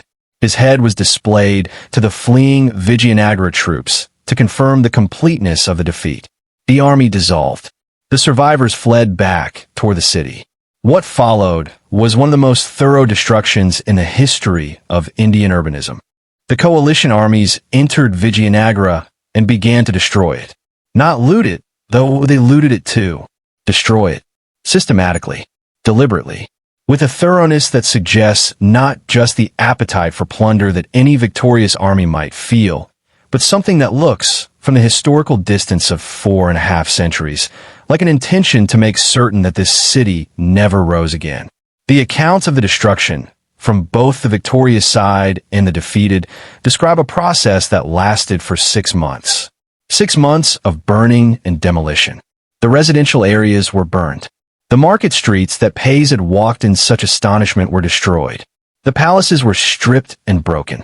The temples were damaged, though the great stone temples proved harder to destroy than the surrounding structures, and many of them survived in various states of ruin that we can still see today. The population fled. The hundreds of thousands of people who had made Vijayanagara one of the most densely inhabited cities on earth emptied out of the city in the days and weeks following the battle, taking what they could carry, moving toward the outlying towns and villages of the empire, toward family and whatever safety distance from the destruction might provide. And here is the thing that makes the story of Vijayanagara unique among all the cities in this documentary. They did not come back. That is the real mystery. Not the destruction, which has a clear historical cause, but the abandonment. The permanent, total, irreversible abandonment of a city that, even after 6 months of destruction, retained enormous architectural wealth. The temples were still standing.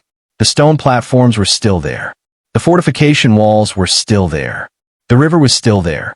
The landscape that had made Vijayanagara a great city was unchanged by the battle and the burning. Dozens of Indian cities have been sacked and burned and have recovered, rebuilt, been reoccupied by the survivors or by new populations who understood that the infrastructure and the location still had value. Vijayanagara was not reoccupied. Not then. Not ever. The imperial capital of the greatest Hindu kingdom of the medieval period was abandoned in 1565 and has never been a city again. Why? The answers that historians and archaeologists have proposed are several, and probably all of them are partially true. The empire did not end with the Battle of Talikota. The Vijayanagara Empire continued to exist in a diminished form for another century or so, with a succession of rulers governing from different capitals in the south. The ruling family, or what remained of it, had no intention of returning to a city that had been so thoroughly desecrated and was so exposed to future attack. New capitals made military and political sense. The city itself had been so thoroughly looted that the resources required to rebuild it, the timber, the materials, the skilled labor, the food supplies needed to sustain a construction workforce, were simply not available to a kingdom that had just lost its king, its treasury, and most of its army in a single afternoon. And there is something else, something harder to quantify, but perhaps not less important. Vijayanagara had been the city of victory. That name, that identity, that sacred and political meaning was bound up with the power and the legitimacy of an empire that had just been catastrophically defeated on the battlefield. To rebuild Vijayanagara was not just to rebuild buildings. It was to attempt to reclaim an identity that the defeat at Talikota had shattered. And perhaps the shattered empire did not have the psychological resources for that reclamation, even if it had had the material ones. The city stood empty. The monsoon rains came and went each year, weathering the burned timbers and washing the ash from the streets. The encroaching scrub vegetation of the Deccan moved into the abandoned neighborhoods. The bats and the birds and the langur monkeys made their homes in the ruined pavilions. The granite boulders, which had always been there and would always be there, presided over the silence with the indifference that only stone can maintain. The local people of the region never forgot what had stood here. The village of Hampi, which occupies part of the ancient city's sacred core today, takes its name from the goddess Pampa, the local form of the goddess Parvati, who has been worshipped at the Virupaksha temple since before the empire existed. The Virupaksha temple itself, unlike the imperial structures around it, continued to function as a place of worship throughout the centuries of abandonment. Priests maintained its rituals. Pilgrims came. The temple remained alive even as the city around it died. The ruins were enormous and unmissable. Travelers passing through the region in the centuries after the destruction noted them with awe and sometimes with a kind of melancholy. The Scottish historian Robert Sewell, who published a detailed historical study of the Vijayanagara Empire in 1899 under the title A Forgotten Empire, drew on both the archaeological record and the foreign accounts to reconstruct the history of a kingdom that the European academic world had largely ignored. The title of Sewell's book captures something important. Forgotten Empire. Not a lost empire exactly. The Indian scholarly and literary tradition had preserved memory of Vijayanagara and its kings, particularly Krishnamaya, whose literary achievements kept his name alive in Telugu culture across the centuries of the empire's absence. But forgotten by the wider world. Forgotten in the sense of being unexamined, unappreciated, unincorporated into the global historical narrative of great civilizations and their legacies. The 20th century began to change that. Archaeological work at the site increased steadily across the century. The site was declared a UNESCO World Heritage Site in 1986. The scale of the city, its extent, its architectural diversity, its position in global trade networks, all of this began to be documented and communicated to an audience beyond the specialist. And recent archaeological work at the site has continued to yield discoveries that deepen the picture. The scale of the water management infrastructure of the empire, the canals and aqueducts and reservoirs that sustained both the city and its surrounding agricultural hinterland, has been revealed to be far more extensive than previously appreciated. The remains of entire neighborhoods, workshops, market streets, elite residential compounds, continue to emerge from the scrub and the centuries with a regularity that makes it clear how much of the story of Vijayanagara is still waiting to be told. There is a particular quality to standing in the ruins of Vijayanagara today that is different from standing in the ruins of any of the other cities in this documentary. At Angkor, the jungle creates a kind of soft focus, a cushioning of time between you and the city that was. At Pompeii, the preservation is so complete that the city feels almost alive, almost on the point of resuming. At Skara Brae, the smallness of the site and the intimacy of the stone rooms creates a sense of closeness to the past that is almost uncomfortable in its immediacy. At Vijayanagara, what you feel is the scale of the absence. The ruins spread across 26 square kilometers. 26 square kilometers of temples and platforms and market streets and fortification walls and royal enclosures and sacred tanks and carved stone monuments. All of it sitting in the extraordinary landscape of the Tungabhadra Basin, the granite boulders presiding over the ruins with their ancient indifference, the river still running green between the rocks. The sun doing the same things to the same colors of stone that it has done every day for 4.5 centuries of abandonment.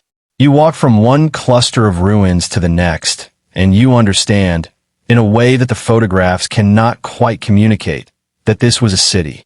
A real, functioning, densely inhabited, commercially thriving, culturally extraordinary city. Not a ceremonial center. Not a collection of temples.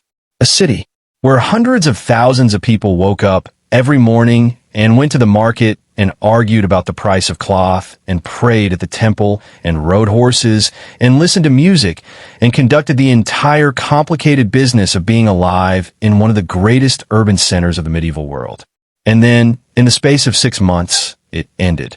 The market streets that Pays had walked in astonishment fell silent. The flowers stopped being sold. The horses were gone. The elephants were gone. The musicians were gone. The scholars and the poets and the craftsmen and the merchants and the priests and the ordinary people who had made all of it possible, all of them gone. And the boulders remained, and the river remained, and the temples, battered but standing, remained. And the carved figures on the Manavami Dibba, the elephants and the horses and the dancers and the soldiers, they remained too, still moving in their frozen procession around the base of the great platform. Still celebrating a festival that has not been held in 450 years. Still expressing, in granite, the confidence of an empire that believed in its own permanence with every carved line of their elaborate, exuberant, heartbreaking art. One of the Persian travelers who visited Vijayanagara in its final decades wrote that the city was like a dream, not a metaphor about its beauty, though it was beautiful. A literal observation about the quality of the experience of being in a place so dense with life, so saturated with the energy of commerce and culture and ceremony, and the sheer human press of hundreds of thousands of people doing hundreds of thousands of things simultaneously, that the experience had an almost hallucinatory quality. Like a dream. And then the dream ended. Not gradually. Not in the slow, dignified decline of Petra, or the quiet abandonment of Scarabray, or the generation-by-generation emptying of Angkor, but in a single week, a single battle, a single act of betrayal on a January afternoon. The city of victory was defeated, and the lesson it offers us is not the obvious one. Not the lesson about military power and its limits, or the lesson about political alliances and their fragility, though those lessons are real and worth learning. The lesson Vijayanagara offers is about what it takes to kill a city. Not much. A city of 500,000 people, the product of 200 years of accumulated wealth and culture and institutional complexity, can be ended in a week. The buildings take 6 months to burn. But the city, the living organism of commerce and culture and community that made the buildings meaningful, that ended in a week.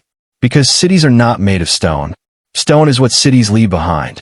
Cities are made of people, of the trust that holds people in one place together, of the belief that tomorrow will be enough like today to make planning for it worthwhile, of the conviction that the institutions and the infrastructure and the relationships that make urban life possible will still be functioning next year, next decade, next generation.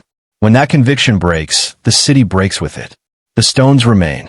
The fires go out. And the dream, whatever dream it was, is over. There is a mound in Illinois. It sits in a landscape of strip malls and highway overpasses and fast food restaurants and suburban subdivisions, about 13 kilometers east of St. Louis, Missouri, in a part of the American Midwest that most people drive through without slowing down. It is not, at first glance, a dramatic feature of the landscape.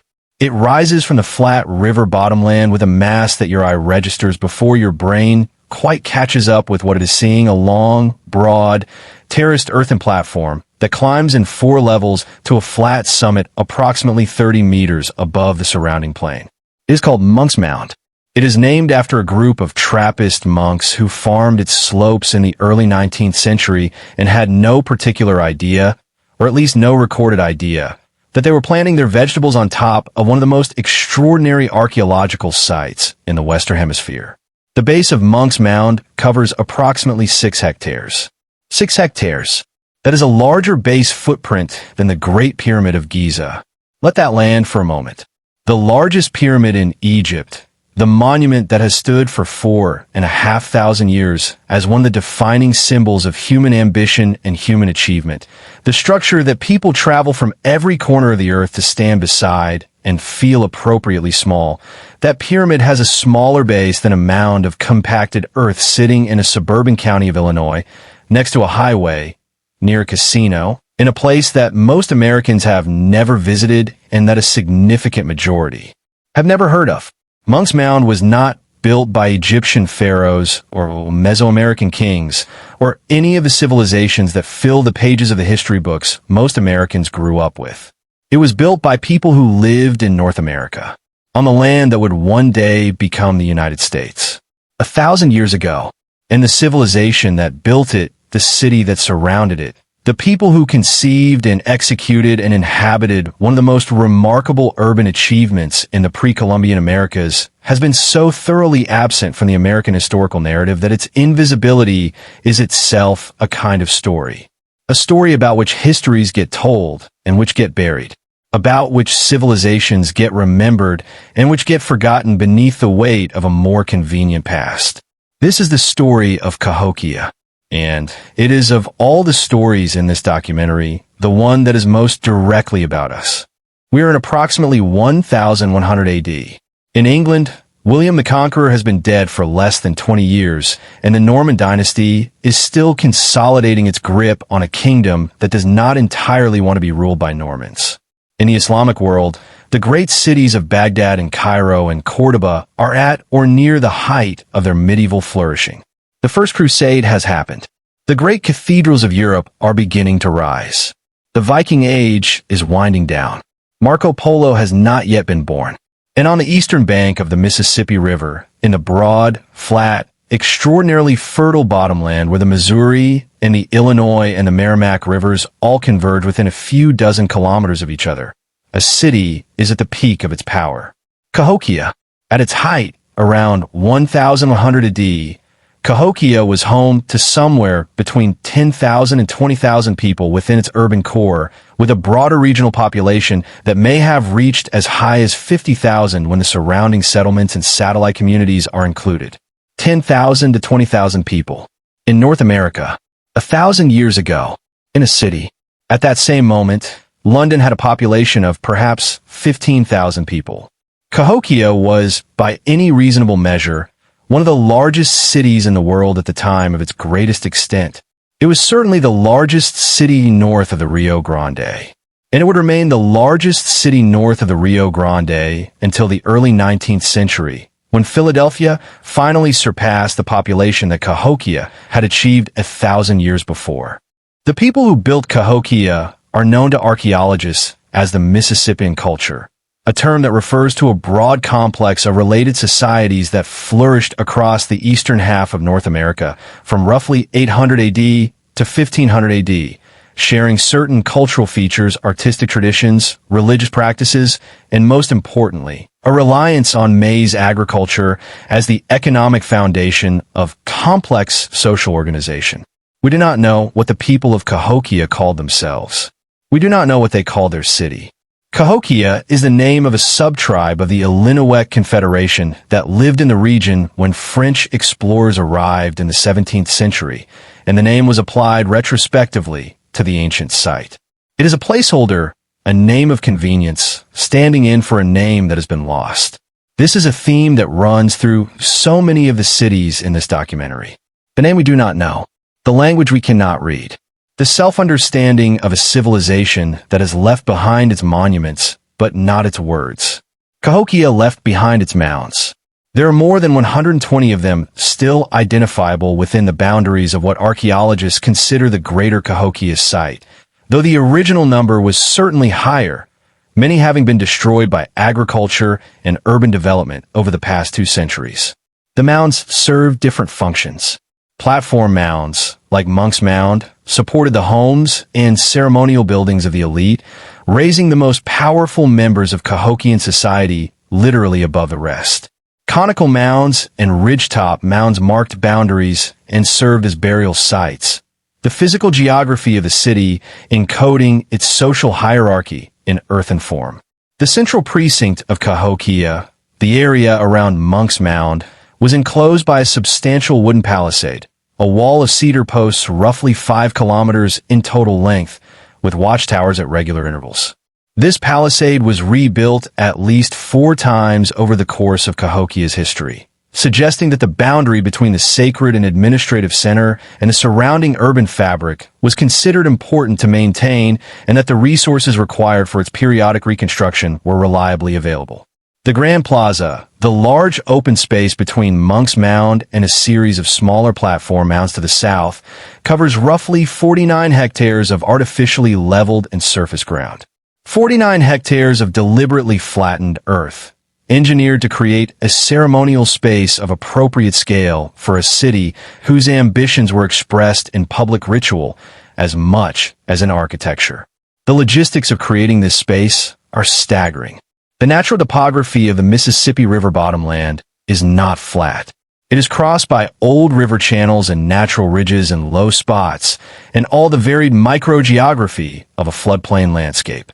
The builders of the Grand Plaza moved and leveled an estimated 800,000 cubic meters of earth to create the surface they needed. Without metal tools, without draft animals capable of heavy hauling, without the wheel, with baskets, and human backs, and time, and organization. Monk's Mound itself is the most extraordinary single feat of construction at Cahokia, and understanding what it represents requires understanding how it was built. It was not built all at once. Monk's Mound grew over several centuries of episodic construction, each phase adding new layers of earth and expanding or modifying the terrace structure. The total volume of earth in Monk's Mound is approximately 620,000 cubic meters. That earth was carried to the site in baskets, basket by basket, load by load, by workers who dug it from borrow pits in the surrounding landscape and transported it to the mound site on their backs. 620,000 cubic meters of earth. In baskets, on human backs. The organizational capacity that this implies is extraordinary. You cannot move 620,000 cubic meters of earth in baskets without a system, without planning, without a way of coordinating the efforts of hundreds or thousands of workers over extended periods of time, without the administrative infrastructure of a complex society capable of directing large-scale collective labor. Cahokia had that infrastructure. The evidence is in the mound itself. The summit of Monk's Mound, 30 meters above the surrounding plain, commanded a view of the entire city and the surrounding landscape in every direction. Whatever building stood on its summit, and the evidence suggests a large wooden structure of considerable size. It was a place from which the person who occupied it could see and be seen by everyone in the city below. That is not an accident. That is political architecture. The elevation of the powerful above the general population, made literal in earth and timber, communicating through sheer visibility the hierarchy that organized Cahokian society. The woodhenge. This is the feature of Cahokia that most dramatically expands our understanding of the intellectual life of its builders, and it is not as well known as it should be. At several locations within and around the central precinct at Cahokia, archaeologists have found evidence of large circles of wooden posts.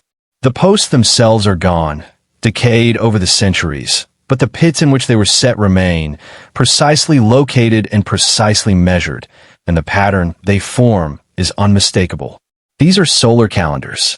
The largest of the post circles at Cahokia, which has been called Woodhenge by analogy with the famous monument in England, though the two are independent inventions, consisted of a circle of large red cedar posts roughly 126 meters in diameter. At the center of the circle, an observation post allowed a viewer to watch the horizon at the positions of the other posts and track the movement of the sun across the year. From the observation post at the center of Woodhenge, the rising sun on the spring equinox aligned precisely with one of the marker posts and with the eastern face of Monk's Mound behind it. The alignment is too precise to be coincidental. It was designed, calculated, built to track the solar calendar with an accuracy that required both astronomical knowledge and engineering precision. The people of Cahokia were astronomers. They understood the relationship between the movement of the sun and the passage of the seasons. They encoded that understanding in a physical instrument, a circle of wooden posts in the floodplain of the Mississippi, that allowed them to track the agricultural calendar with the precision that a civilization dependent on maize farming required. They were not primitive people living at the mercy of a nature they did not understand. They were people who understood nature well enough to build instruments to measure it. The trade networks of Cahokia reached farther than almost anyone who has not studied the city would believe. Archaeologists excavating at Cahokia and at related Mississippian sites across the eastern half of North America have found objects that map the commercial geography of the pre-Columbian continent with startling clarity. Copper. Large quantities of copper artifacts. The copper worked into ornaments and ceremonial objects of extraordinary craftsmanship, their raw material source from the copper deposits of the Lake Superior region, more than 1,000 kilometers to the north. The copper was not traded in raw form and worked locally. It was worked by specialists, by craftsmen who understood copper and its properties and how to shape it into the specific forms that Cahokian ritual and ceremony required. Mica, the shimmering reflective mineral found in archaeological contexts at Cahokia, came from the Appalachian Mountains, more than 1,000 kilometers to the east. Sheets of mica were cut into geometric shapes and figurative forms, including human hands and bird claws and abstract designs that appear to have had ceremonial significance. Marine shell.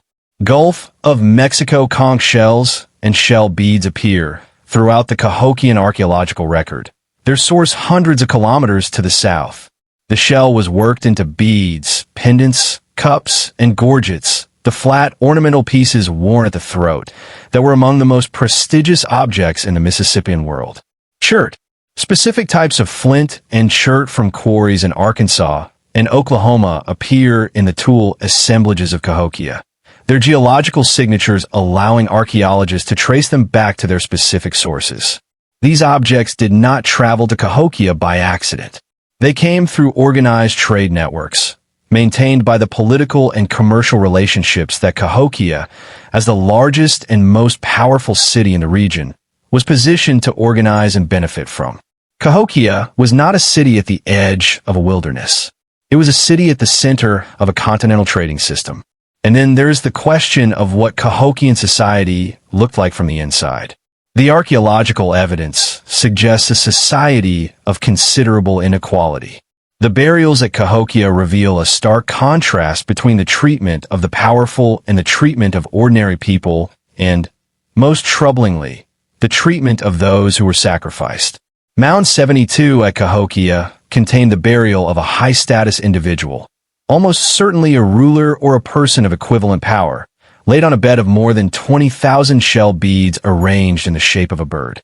Near this individual, and in other pits within the same mound, were the remains of more than 250 other people, many of them young women, whose skeletal evidence suggests they were sacrificed and buried as part of the mortuary ritual for the powerful individual at the center. This is not a comfortable thing to contemplate. It places Cahokia in a category of societies that use the most absolute form of power, the power over life itself, to demonstrate the status and the cosmic significance of their ruling class. But it is part of the record. In a history of Cahokia that omits it in favor of a simpler and more flattering narrative would be doing the same thing that the history of Cahokia has always done, leaving things out. Because here's the thing about Cahokia that underlies everything else about it. Most Americans do not know it exists. Not in a vague, approximate way. In a specific, remarkable way. Cahokia Mound State Historic Site is a UNESCO World Heritage Site. It sits within the metropolitan area of one of America's major cities, St. Louis, just across the river in Illinois. It is accessible by car from downtown St. Louis in less than 20 minutes. It has a visitor center and interpretive signage and a museum and a staff of dedicated archaeologists and educators who have spent their careers trying to make its story known. And most Americans, when asked about the great civilizations that built cities on the North American continent before European arrival, will mention the Aztec or the Maya, both of which flourished in Mesoamerica, not in what is now the United States. They will not mention Cahokia, because Cahokia was not in their history textbooks, was not in their school curriculum, was not in the national narrative of American origins that most Americans absorbed growing up. The silence around Cahokia is not accidental. It is the product of a historical tradition that chose, consciously or unconsciously, to frame the land that became the United States as essentially empty before European arrival. An untamed wilderness waiting to be civilized. A landscape without cities, without complex societies, without the kind of organized urban life that might give its indigenous inhabitants a claim to the land that Europeans found inconvenient to acknowledge. Cahokia demolishes that framework absolutely. 20,000 people. A city larger than contemporary London. A pyramid bigger than Giza. A solar calendar of precision engineering. Trade networks spanning a continent. All of it on American soil. 1,000 years ago, the land was not empty. It was never empty. It was home to a civilization of genuine complexity and achievement. A civilization that built one of the great cities of the medieval world on the banks of the Mississippi River and sustained it for centuries, and that has been written out of the story of America with a thoroughness that Cahokia's own builders, with all their earth-moving capacity, would have found impressive. Around 1350 AD, Cahokia began to decline. The population fell. The construction of new monuments ceased. The evidence of long-distance trade, the copper and the mica and the marine shell, began to thin in the archaeological record. The city that had been the political and ceremonial center of the Mississippian world for 3 centuries was losing its centrality, its population, its power. The reasons are by now a familiar pattern. Environmental pressure. Paleoclimate data shows a prolonged drought episode affecting the central Mississippi Valley in the 13th and 14th centuries. Cahokia's agricultural system, which had been feeding tens of thousands of people through intensive maize cultivation of the bottomland soils, came under increasing stress as rainfall declined and harvests became less reliable. Deforestation. The construction of Cahokia had consumed enormous quantities of timber. The wooden palisade around the central precinct required thousands of large cedar posts and had been rebuilt multiple times. The houses and public buildings of the city were timber-framed. The fuel for the cooking fires and the ceremonial fires and the industrial processes of a city of 20,000 people came from the surrounding forest. The landscape around Cahokia had been significantly deforested by the height of the city's development, reducing the stability of the soils, increasing erosion, and further stressing the agricultural system. Political fragmentation. The centralized authority that had organized the construction of Monk's Mound and the Grand Plaza and the Woodhenge and the Palisade, that had directed the labor of thousands and maintained the trade networks of a continent, appears to have weakened. The evidence from the archaeological record suggests increasing social unrest in Cahokia's later period. The Palisade, rebuilt repeatedly in the city's middle period, may reflect a need for internal security as much as external defense. Flooding. The Mississippi River bottomland is a fertile but dangerous place. Catastrophic flood events, which paleoclimate evidence suggests became more frequent in the 13th and 14th centuries as climate instability increased, would have disrupted agriculture, damaged infrastructure, and driven population out of the most vulnerable low-lying areas. By approximately 1350 AD, Cahokia had been largely abandoned, not destroyed, not burned, not conquered, as far as the evidence reveals, simply vacated. The population dispersed into the surrounding region, absorbed into other Mississippian communities, carrying with them the cultural traditions and the agricultural knowledge and the social memory of the great city on the Mississippi, even as the city itself fell silent. The mounds remained. The palisade rotted. The cedar posts of the Woodhenge decayed into the earth, leaving only the soil stains that archaeologists would find and measure and reconstruct centuries later. And the land that had been a city became prairie and forest again. And the Europeans who arrived in the 17th century walked through a landscape of mounds and did not know, or did not stop long enough to learn, what the mounds were and who had built them and what had stood here. Or perhaps they did not want to know. The archaeology of Cahokia is still yielding discoveries that reshape our understanding of the city. In recent years, researchers using LiDAR and ground-penetrating radar have begun to map the full extent of the site with a precision that earlier survey methods could not achieve. The picture that is emerging is of a city even more extensively planned and more densely built than the surface evidence suggests. Beneath the farmland and the subdivisions and the highway infrastructure that now covers much of the ancient city's footprint, there are features waiting to be documented and understood. One of the most significant recent findings concerns the extent to which Cahokia's influence spread across the Mississippian world.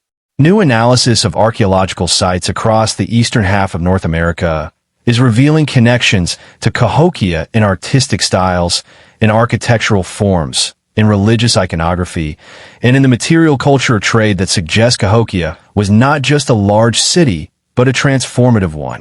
A city whose ideas and whose power reshaped the cultural landscape of Eastern North America in ways that persisted long after the city itself was gone. The Mississippian culture that Cahokia both embodied and energized continued to flourish across the Southeast and the Midwest for centuries after Cahokia's decline. In cities like Moundville in Alabama and Etowah in Georgia and dozens of other sites, their temple mounds and their plazas and their trade networks all bearing the imprint of what Cahokia had been and what it had shown was possible. Cahokia did not disappear without consequence. It disappeared, leaving behind an inheritance, a demonstration that the people of North America were capable of building great cities, of organizing complex societies, of sustaining sophisticated civilizations in the heart of the continent. That inheritance belongs to the history of America. All of it. The full, complicated, extraordinary pre-Columbian history of a continent that was never empty and never waiting to be discovered. Stand at the base of Monk's Mound and look up. The climb to the summit is not difficult by the standards of the other monuments in this documentary. You are not scaling the vertical stairway of a Tikal pyramid or the narrow passages of an Egyptian tomb.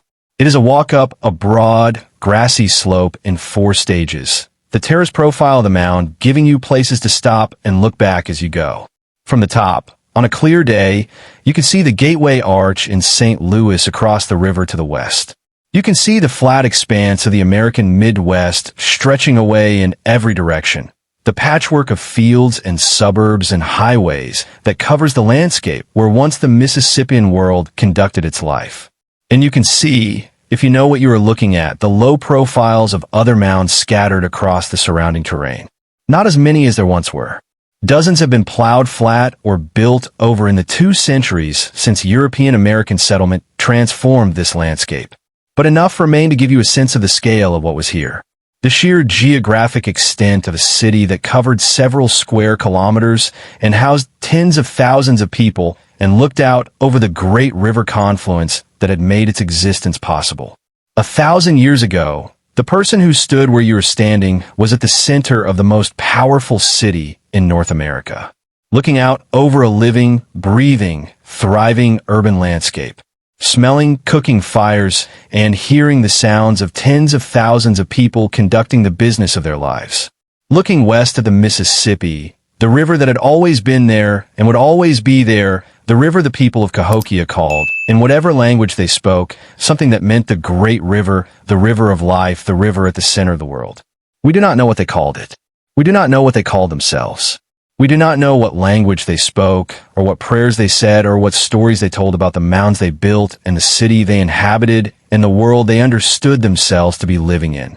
But they were here, on this ground, under this sky, 1,000 years ago, and the mound beneath your feet, the mound that is bigger at its base than the Great Pyramid of Giza, the mound that took generations of human labor and organizational genius to build, that mound is their testimony.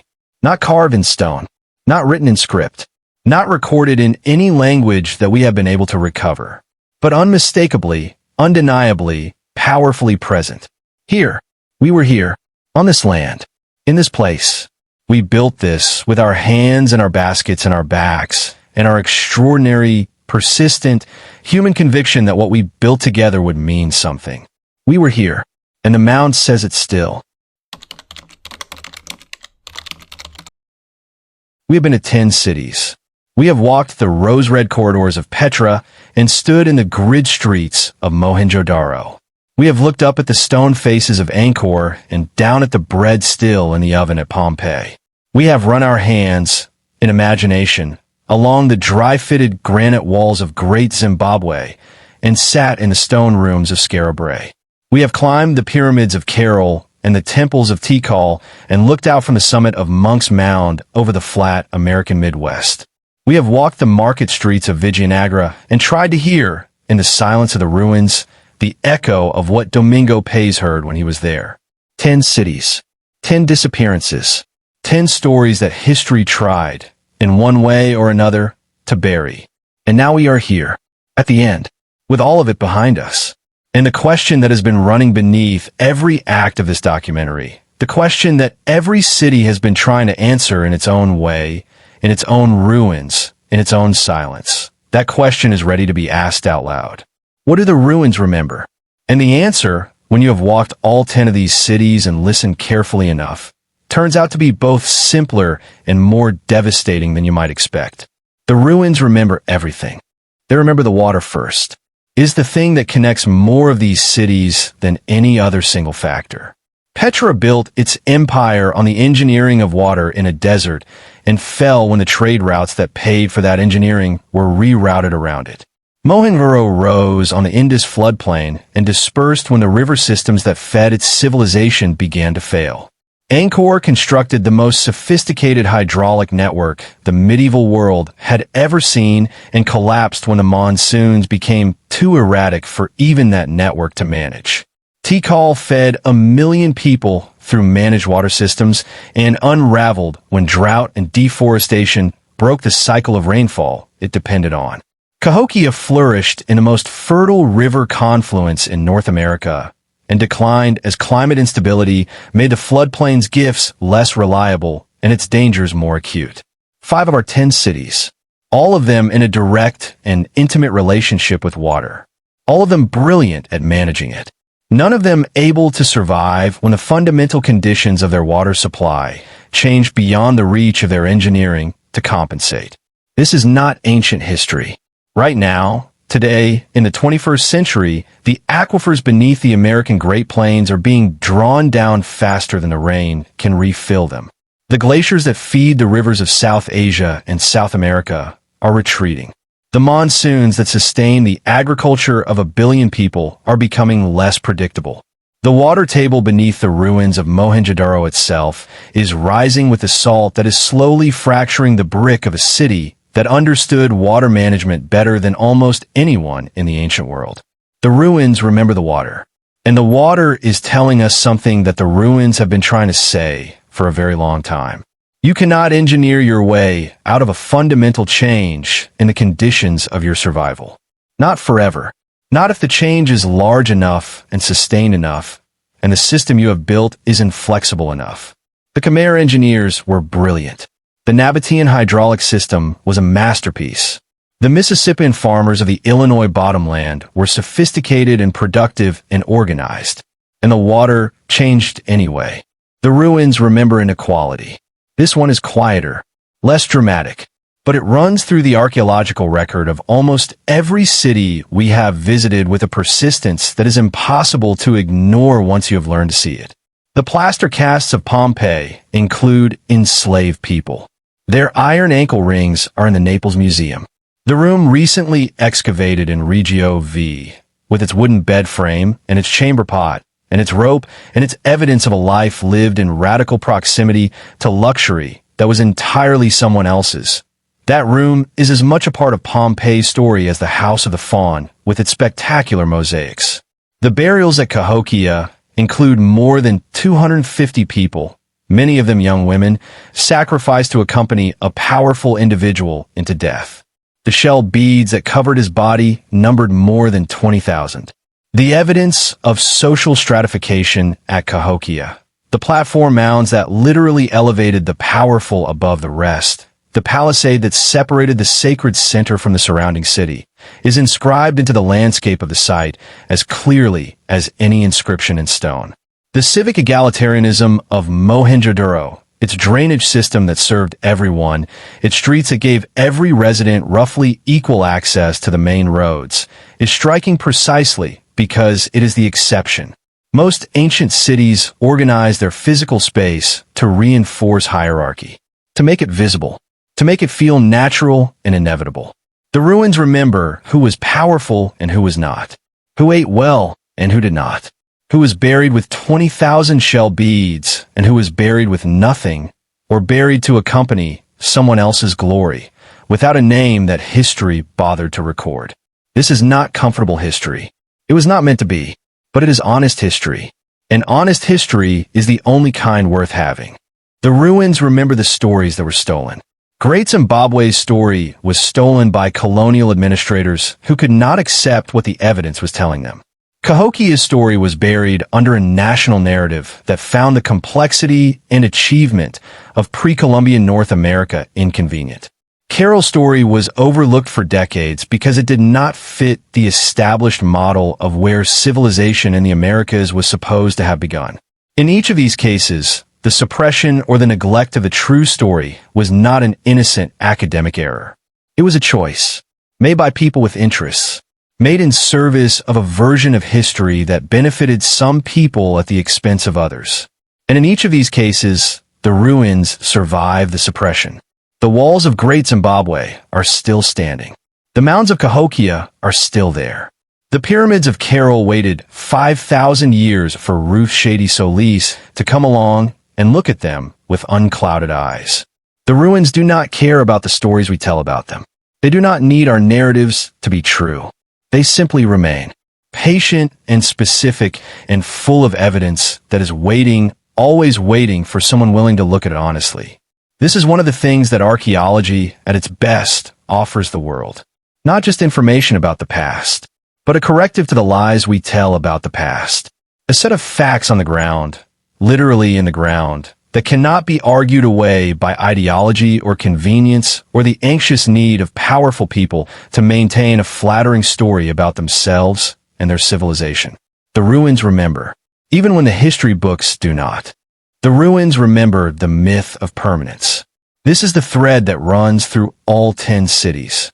The deepest thread, the one that connects the Nabatean engineer carving water channels into Jordanian sandstone, to the Khmer king commissioning the temples of Angkor Thom, to the Vijayanagara court poet composing verses in praise of a kingdom that would outlast the sun. Every civilization believes in itself. That is not a flaw. It may be a necessity. You cannot build Angkor Wat. You cannot carve the treasury at Petra. You cannot move 620,000 cubic meters of earth in baskets to build Monk's Mound, unless you believe that what you are building is worth building. Unless you believe that it will last. Unless you believe, at some fundamental level, that your civilization is different from all the others. More durable, more necessary, more real. Every civilization believes this. And every civilization that has ever existed has been wrong about it. Not wrong that what they built was worth building. The temples of Tikal were worth building. The water systems of Angkor were worth building. The stone rooms of Skara Brae, with their dressers and their hearths and their locked doors, were worth building. What they built was extraordinary. What they left behind has enriched the world immeasurably. But wrong about the permanence. Wrong about the forever. Wrong about the idea that the conditions of their success would continue indefinitely. That the rivers would keep running. That the trade routes would keep flowing.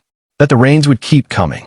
That the social compact that held their cities together would hold indefinitely. None of it held indefinitely. None of it ever does. And here is where the ruins become something more than history. Here is where the 10 cities stop being a list of lost places and become a mirror. Because the civilization that is looking into that mirror right now, the civilization whose members are reading these words and watching this documentary and living their lives in cities they believe are permanent, is doing exactly what the people of Angkor did. Exactly what the people of Tikal did. Exactly what the people of Cahokia did.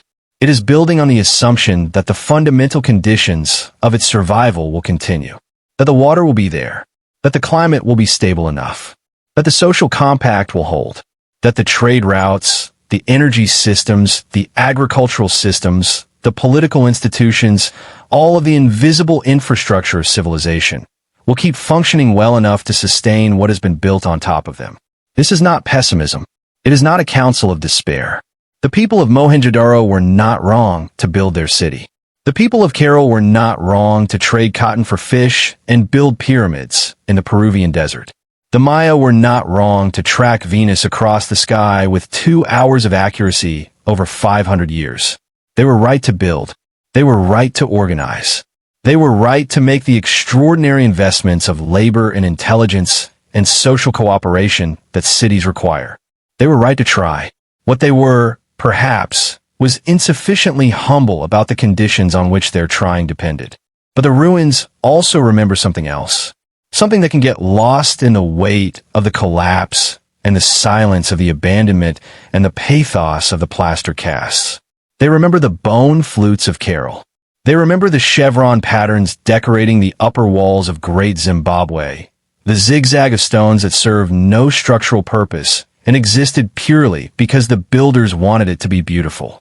They remember the carved stone balls of Skara Brae, those mysterious spheres of unknown purpose that someone made with extraordinary care on a windswept island in the North Atlantic 5,000 years ago, because they wanted to make something that was not purely functional, something that was shaped, something that was considered. They remember the graffiti of Pompeii, not the political slogans or the commercial advertisements, but the other kind, The kind scratched in the dark by someone who needed to say something that had nothing to do with commerce or politics. The line about the setting sun and the fading of love. The declaration that Celadus makes the girls sigh. The small, irrepressible, utterly human insistence on putting something personal into the permanent record. They remember the soapstone birds of Great Zimbabwe, those figures with their human legs and their raptor beaks and their expressions that have been studied for a century and a half and still refuse to give up their meaning. Someone carved those birds with a precision and a care that could only come from the belief that what they were making mattered, that it was important enough to make well. They remember the 32 bone flutes of Carol, the music that was played in a desert city 5,000 years ago, in the shadow of pyramids built without metal or wheel, by people who traded cotton for fish and apparently never went to war. The ruins remember the beauty, the creativity, the sheer, irreducible, unkillable human impulse to make things that are not necessary for survival, that do not serve the function of feeding or sheltering or defending, that exist purely because we are the kind of animal that makes them, because we cannot help it, because it is perhaps the most fundamental thing about us, more fundamental than our cities, more fundamental than our trade networks or our engineering or our political systems. The impulse that makes someone scratch a line about love and the setting sun on a wall in a city that is about to be buried under 20 feet of ash. The impulse that makes someone carve a stone ball into perfect spherical form on an island at the edge of the Atlantic 5,000 years ago, for reasons we will never fully understand. That impulse has never been lost. It was never buried with the cities. It came with the people who left. It went wherever they went. It is still here. It is what is holding this documentary together right now. This attempt to make something out of the evidence of human greatness and human fragility.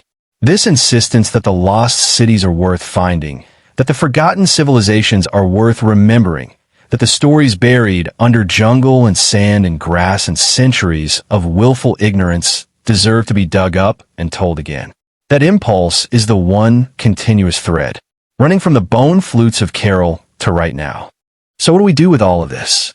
What does a person do with 10 lost cities and 100 minutes of evidence that everything that human beings build is temporary, that even the greatest and most sophisticated and most beautiful civilizations eventually fall silent? There are two wrong answers. The first wrong answer is despair. The conclusion that impermanence means meaninglessness. That because Angkor fell and Vijayanagara burned and the people of Scarabray walked away from their stone rooms and never came back, the building and the living and the carving and the flute playing and the astronomical observation and the cotton for fish trading and all the rest of it was somehow futile. It was not futile. It was magnificent, briefly and specifically and unrepeatable magnificent. And the fact that it ended does not retroactively subtract from what it was while it lasted. The bread in Modestus's oven was real bread. The bone flutes of Carol made real music. The stone faces of the Bayon looked out over a real city of a real million people with real lives. The ending does not unmake the living. The second wrong answer is complacency. The conclusion that because all civilizations end eventually, there's nothing we can do about the pressures building on our own, that collapse is inevitable and therefore our choices do not matter. Our choices always matter. The people of Angkor made choices about how to maintain their hydraulic system. The people of Tikal made choices about how much of their forest to clear. The people of Cahokia made choices about how to organize their society and manage their resources. Some of those choices extended their civilizations. Some of those choices hastened their ends. All of those choices mattered. Our choices matter too. The right answer, the answer that the 10 cities taken together seem to be pointing toward if you listen carefully enough, is something between the grandeur of the ambition and the humility of the ruin. Build. Build with everything you have. Build with the courage of the Khmer engineers who moved enough earth to fill a city, and the genius of the Nabatean hydraulic specialists who made a desert bloom, and the patient brilliance of the Indus Valley planners who gave everyone in their city a bathroom connected to a citywide drain. Build with the bone-deep human conviction that what you are building is worth building. But hold it lightly. Understand the conditions on which it depends. Know which river feeds your city and what happens if it changes course. Know what your civilization's equivalent of the Mayan forest is and how much of it you can afford to lose before the rain stops coming. Know that the social compact that holds your urban life together is not a fact of nature, but a daily renewal, a continuous achievement, as fragile and as precious as anything your civilization has ever built. Build and pay attention and take care of the invisible things, the water systems and the soil and the climate and the trust between people that make the visible things possible. Because the visible things, the temples and the pyramids and the carved facades and the stone rooms with their dressers still standing, those are the easy part. The hard part is the water. The hard part is always the water. There's a last thing to say. One more thing that the ruins remember. They remember rediscovery. Every city in this documentary was found again. Every civilization that history tried to bury was eventually dug up. Burkhard walked sideways through the sick, and the rose-red city was returned to the world. The storm stripped the grass from the mound at Skyle, and the stone rooms came back to the light. Ruth Shady Solis looked at the desert hills of the Soup Valley and saw through them to the pyramids underneath. The LiDAR stripped the jungle canopy from the Pedon, and a million people's city was suddenly visible again. Rediscovery is not inevitable. It requires people who care enough to look, who are willing to spend years, sometimes careers, sometimes entire lives, in the patient work of excavation and analysis and interpretation, who are willing to challenge the comfortable narratives and the convenient erasures and the deliberate lies, who are willing to ask over and over, in the face of every obstacle that indifference in politics and inadequate funding and the sheer difficulty of the work can throw at them, what is actually here? What has actually happened? Whose story is actually buried in this ground? That work, the work of finding the lost cities, of returning the stolen histories, of listening to what the ruins remember, that work is not finished. It will not be finished in our lifetimes. Most of Petra is still in the ground. Most of Angkor is still under the jungle. Most of Cahokia is still under the suburbs. Most of Mohenjo-Daro is still waiting beneath a rising water table for someone to find a way to excavate it safely. There is so much still to find, and what will be found when the work continues will change our understanding of what human beings have always been capable of. We'll push back further and further the date at which we became the kind of species that builds cities and makes music and carves birds from stone and scratches lines about love on walls and tracks Venus across the sky with an accuracy that still impresses astronomers 2,000 years later. We have always been this kind of species. The ruins prove it. 10 cities. Each one a world. Each one a complete, specific, irreplaceable expression of what human beings do when they gather together and decide to make something larger than any one of them could make alone. Petra, carved into the living rock of Jordan by a desert people who mastered water and commerce and beauty and then followed the caravans when the caravans moved on. Mohenjo-Daro, the city that should not have existed, built by people whose name we do not know, whose language we cannot read, who gave everyone a drain and a standardized brick and a grid street, and then walked east when the river left them. Angkor, the largest city on earth that the world forgot, its temples watched over by stone faces that have been patient for 800 years and show every sign of being patient for 800 more. Pompeii, frozen in a Tuesday afternoon, its bread still in the oven, its people still in the streets, its graffiti still on the walls, the most intimate message the ancient world ever sent forward in time. Great Zimbabwe, its dry-fitted granite walls still standing after 600 years, its birds finally home, its name given to a nation that refused, in the end, to accept the theft of its own history. Carroll, oldest city of the Americas, built with cotton and fish and bone flutes and knotted strings, by people who may have been the most peaceable urban civilization the world has ever produced 5,000 years ago in a desert valley in Peru. Tikal, rising above the jungle canopy on its impossible stairways, its astronomer priests still climbing in the dark in the eye of the mind. Its stone and its LiDAR revealed sprawl together telling us that the Maya world was larger and more brilliant and more interconnected than we had imagined, and its collapse more complicated and more instructive than the word collapse can hold. Skara Brae, smallest of our 10 cities, and in some ways the most profound. Its stone rooms and stone beds and stone dressers teaching us that the bones of home are 5,000 years old and have barely changed, and that the human need for warmth and community in a shelf where you put the things that matter is older than writing and older than metal and older than every empire that has ever risen and fallen in the intervening centuries. Vijayanagara, the city of victory, as large as Rome, its market streets crowded with flowers, its carved platforms still processing its frozen elephants around and around in granite. The dream that ended in a week, and the smoke that took 6 months to clear, and the silence that has lasted 4.5 centuries, and that the ruins at Hampi hold with the gravity of something that knows exactly what it lost. And Cahokia, America's forgotten metropolis, its mound bigger at the base than Giza, its people building solar calendars, and trading across a continent, and feeding tens of thousands of people in the heart of the land that would one day call itself the New World, as if it had been empty and waiting, as if it had no memory, as if the mounds were natural hills and not the testimony of a civilization that was here, undeniably and powerfully here, on this ground, under this sky, 1,000 years. Before anyone thought to call America, 10 cities, 10 civilizations, 10 times that human beings gathered together on a particular piece of ground and decided, with the full force of their intelligence and their labor and their creativity and their astonishing, inexhaustible world-building ambition, that here is where they would make something.